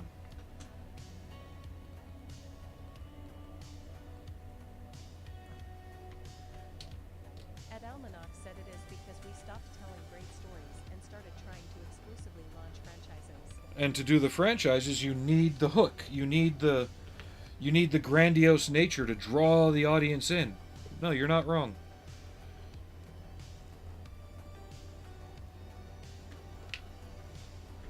Like Ghostbusters. It wasn't meant to be a franchise. The second one got made because enough people wanted it to be made. Yeah. Do you think in '84 they thought they were going to be making sequels that quickly? I don't think so. I never got that impression, even as a kid. But sequels also meant something back then. It meant that the people involved felt that the story was good enough to continue adding to it. Star Wars, Empire Strikes Back, Jedi, overarching story. It worked. If Ghostbusters stayed a one-off or even a two-off for the rest of time, I'd have been happy.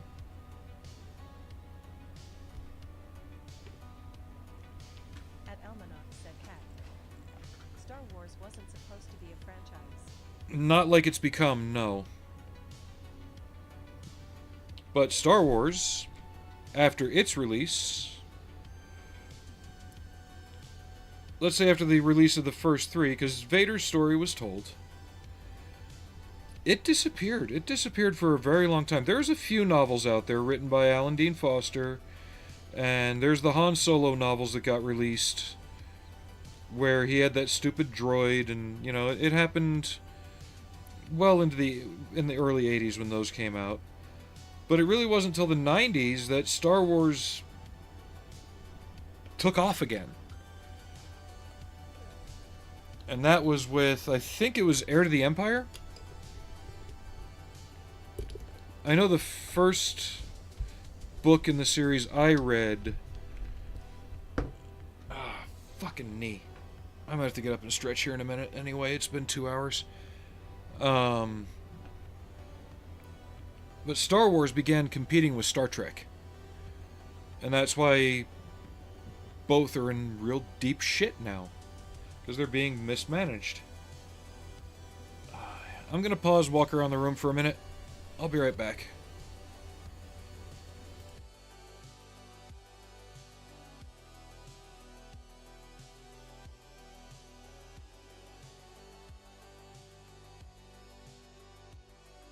Ed Almanac said there were over 100 expanded universe books, I think. I read them all.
I'm back.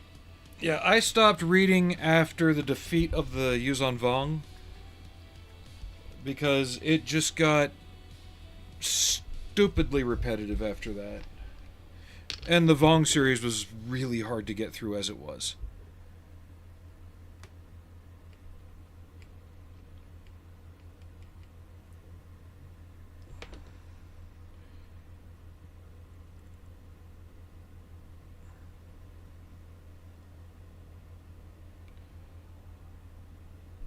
Like, they were a needlessly OP character.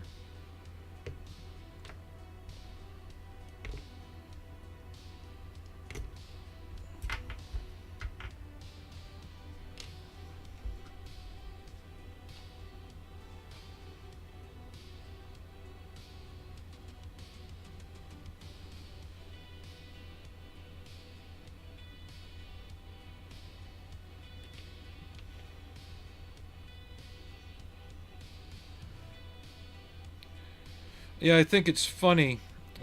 Disney threw out the EU. They call it Legends now. Yet they still go back to the so-called Legends and the EU that, you know, doesn't exist anymore for characters and story beats. Because Thrawn was EU. He was never in the films.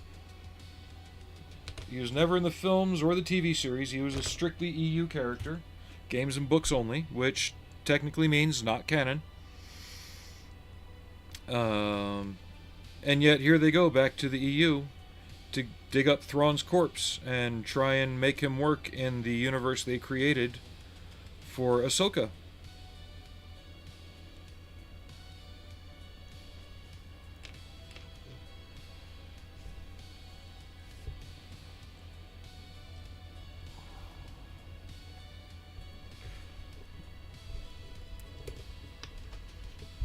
But honestly, I didn't like where they went with Thrawn anyway. When you read the books, you got the sense, there's the German gray I was looking for, that even at an older age like they found him, he wouldn't have let himself fail that much physically. He would have kept up. Because he knew things, you know, he understood things. And yet here we are with, you know, Elon Thrawn.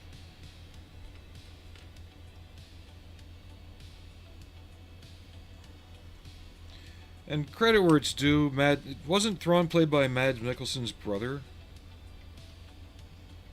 Something like that.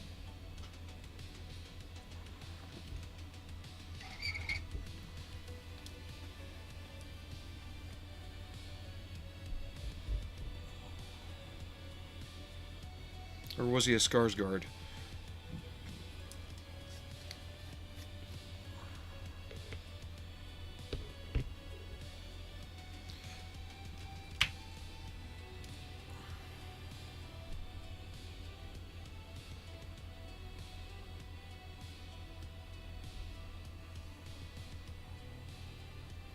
Just touching up where I failed to airbrush.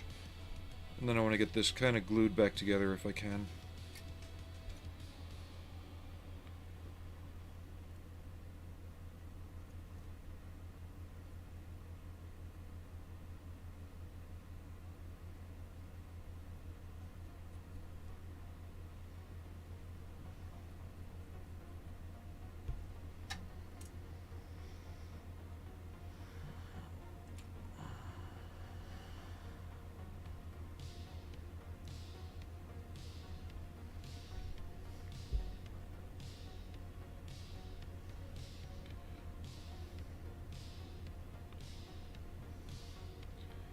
But the worst kicker, though, is they went back to the Emperor Has Returned storyline, which, if they had started out like the Dark Empire, nobody would have said anything. If they'd gone the Dark Empire route and had an older Luke and all that happen, even at the age the actors are now, it would have worked. It would have worked so well.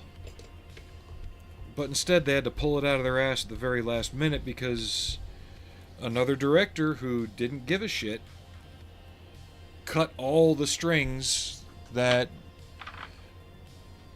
for as little credit as I'm willing to give him, J.J. Abrams left open at the end of the first of the new films. Then Rian Johnson comes in and goes, "Oh, look at all these story ideas." Haha, they don't exist anymore.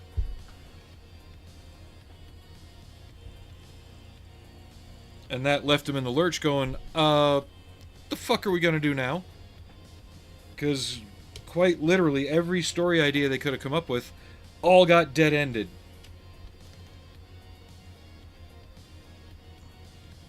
But that's also because they didn't plan it out to begin with.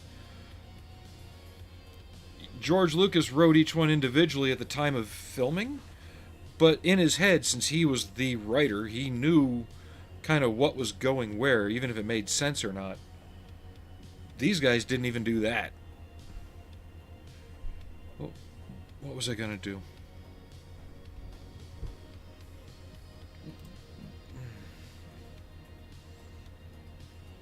I really gotta stop burping.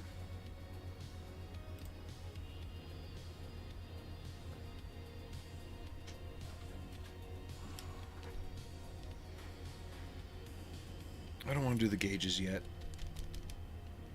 Even the seats are black? This is going to be boring. Let me see if I can find some other information.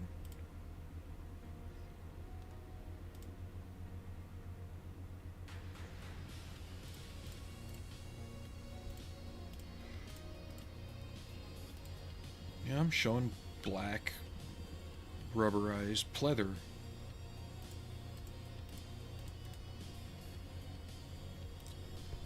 But even in the pictures, they don't look black. I'm probably going to go with field gray for the seat cushions. Why? Because I can, and it might piss off somebody who is more knowledgeable than me, or thinks they are anyway. After I just put the field gray away.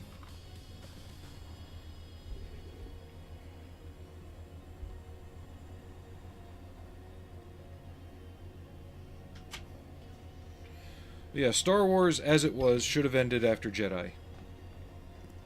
The prequels being what they are, fine. The sequel trilogy never should have relied on the Skywalkers in any way, shape, or form.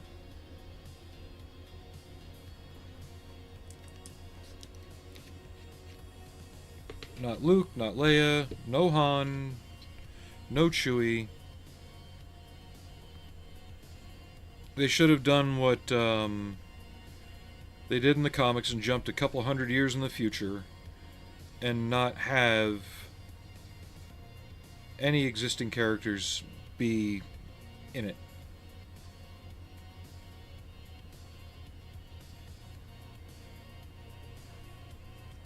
The problem is they fucked it up so much, if they want to continue stuff, they're going to kind of have to.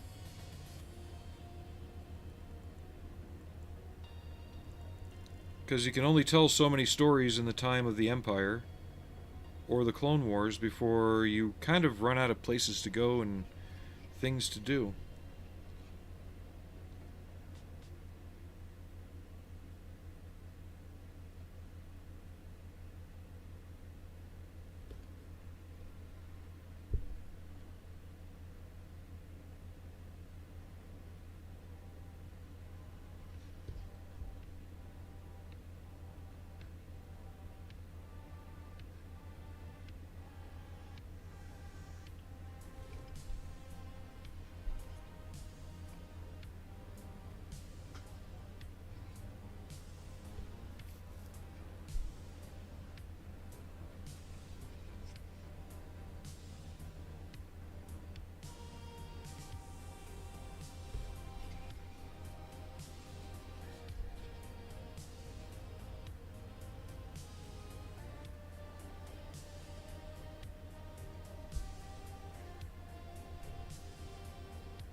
And Star Trek is facing the same problem. And one thing I'm hearing now, or seeing or reading, even though I don't follow any Star Trek groups or anything like that, for some reason it's always being suggested to me on my feed.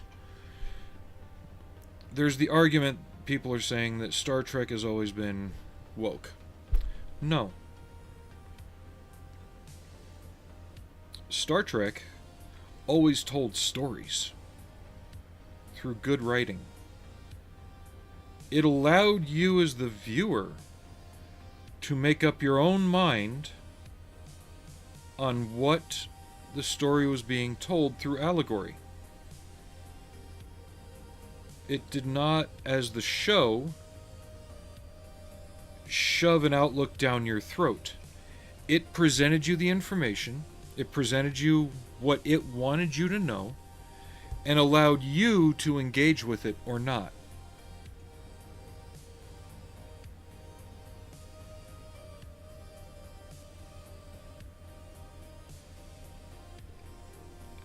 That's where the difference is between what Star Trek is now and what it was back up until the early 2000s.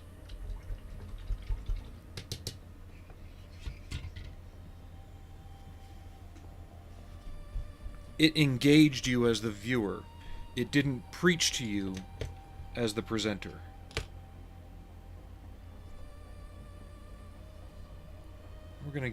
We're gonna paint these slats in the seats wood.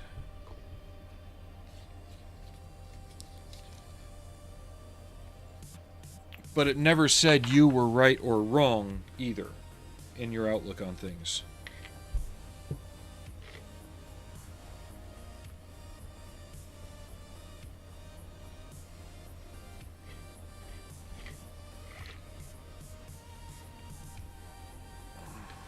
And I still got to paint the front seats. Wow, I really am all over the place today, aren't I?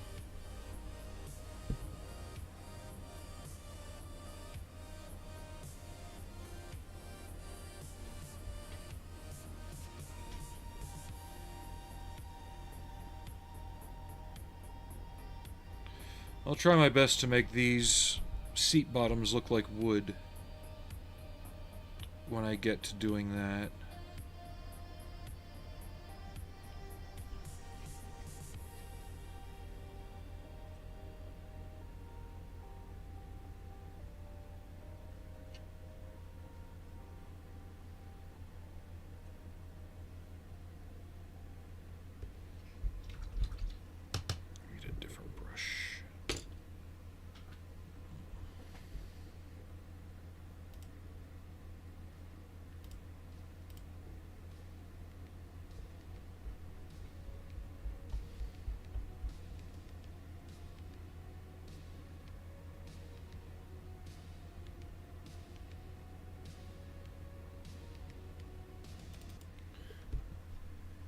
Oh, I did order something last night that'll be here tomorrow.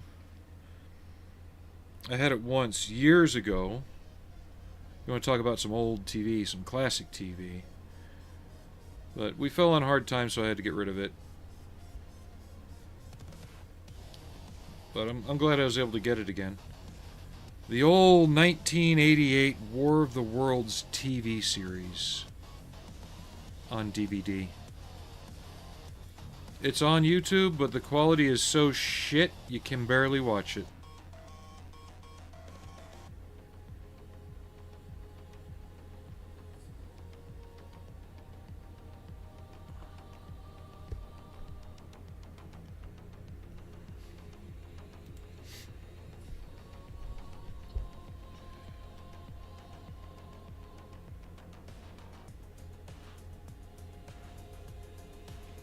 Frankie, did you bring a toy? You want to play?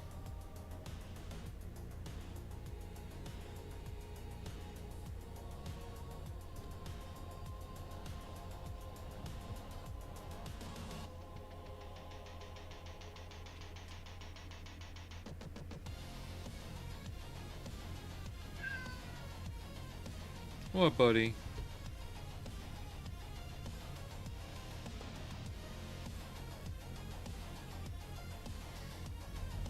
The instrument panel has decals for it, so I'll be getting to those probably later. Decals take so long, I rarely do them on stream.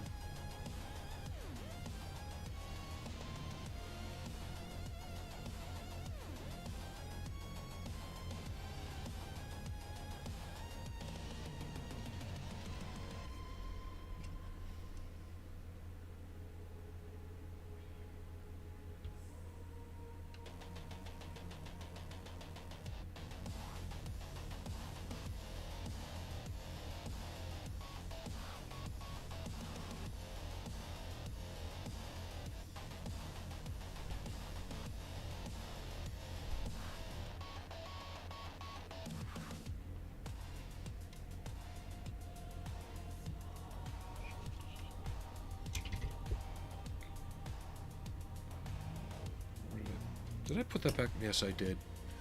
I gotta stop doing that until I'm done with the stream. Where'd you go? Frankie, where'd you go?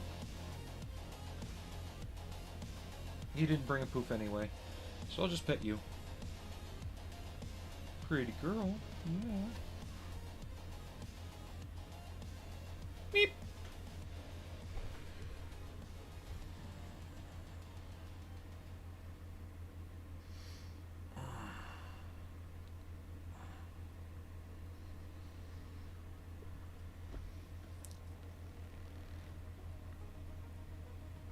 I guess we got a little further. Not as far as I'd like. But I did say we'd be painting it in this stream. Not fully. I don't think I'll be able to get through that.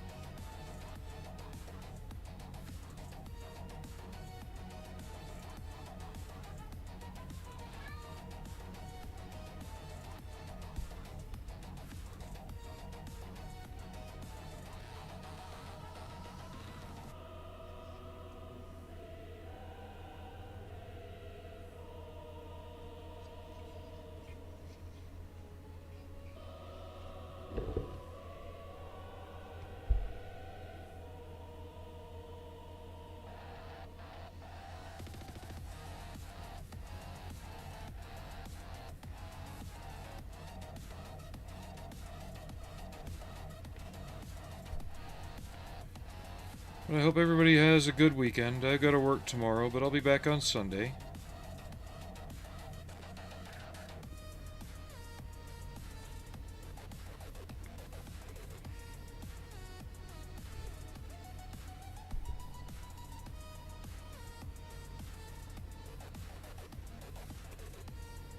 See if I can start getting back into the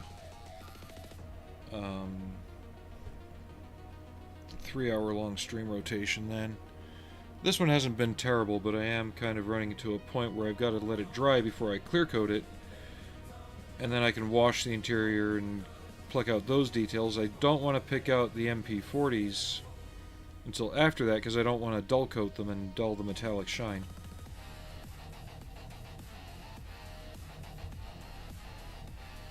You probably won't be able to see them much anyway, but it is what it is. And the same thing with the gauges. I want to clear coat it, put the decals on, and then come back. And what are we doing, Frank? Really? This is why I got Arnie down, because he does the exact same thing.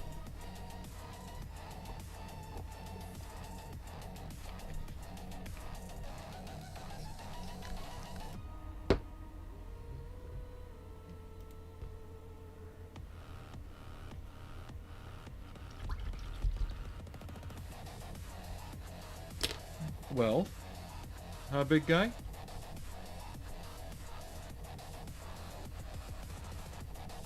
You're just being a camera hog, aren't you, big boy?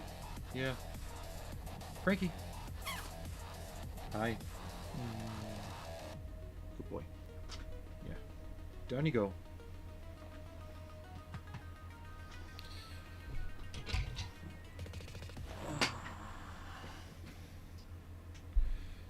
So yeah, I think we'll stop here for now. It's starting to come together. I really think I'm going to work on more off-stream on it, just so I can nickel and dime it till it's done, kind of. I don't know if this is what we'll work on Sunday, or if it'll be the Puma, or a figure. I have not decided. That's how out of it I've been.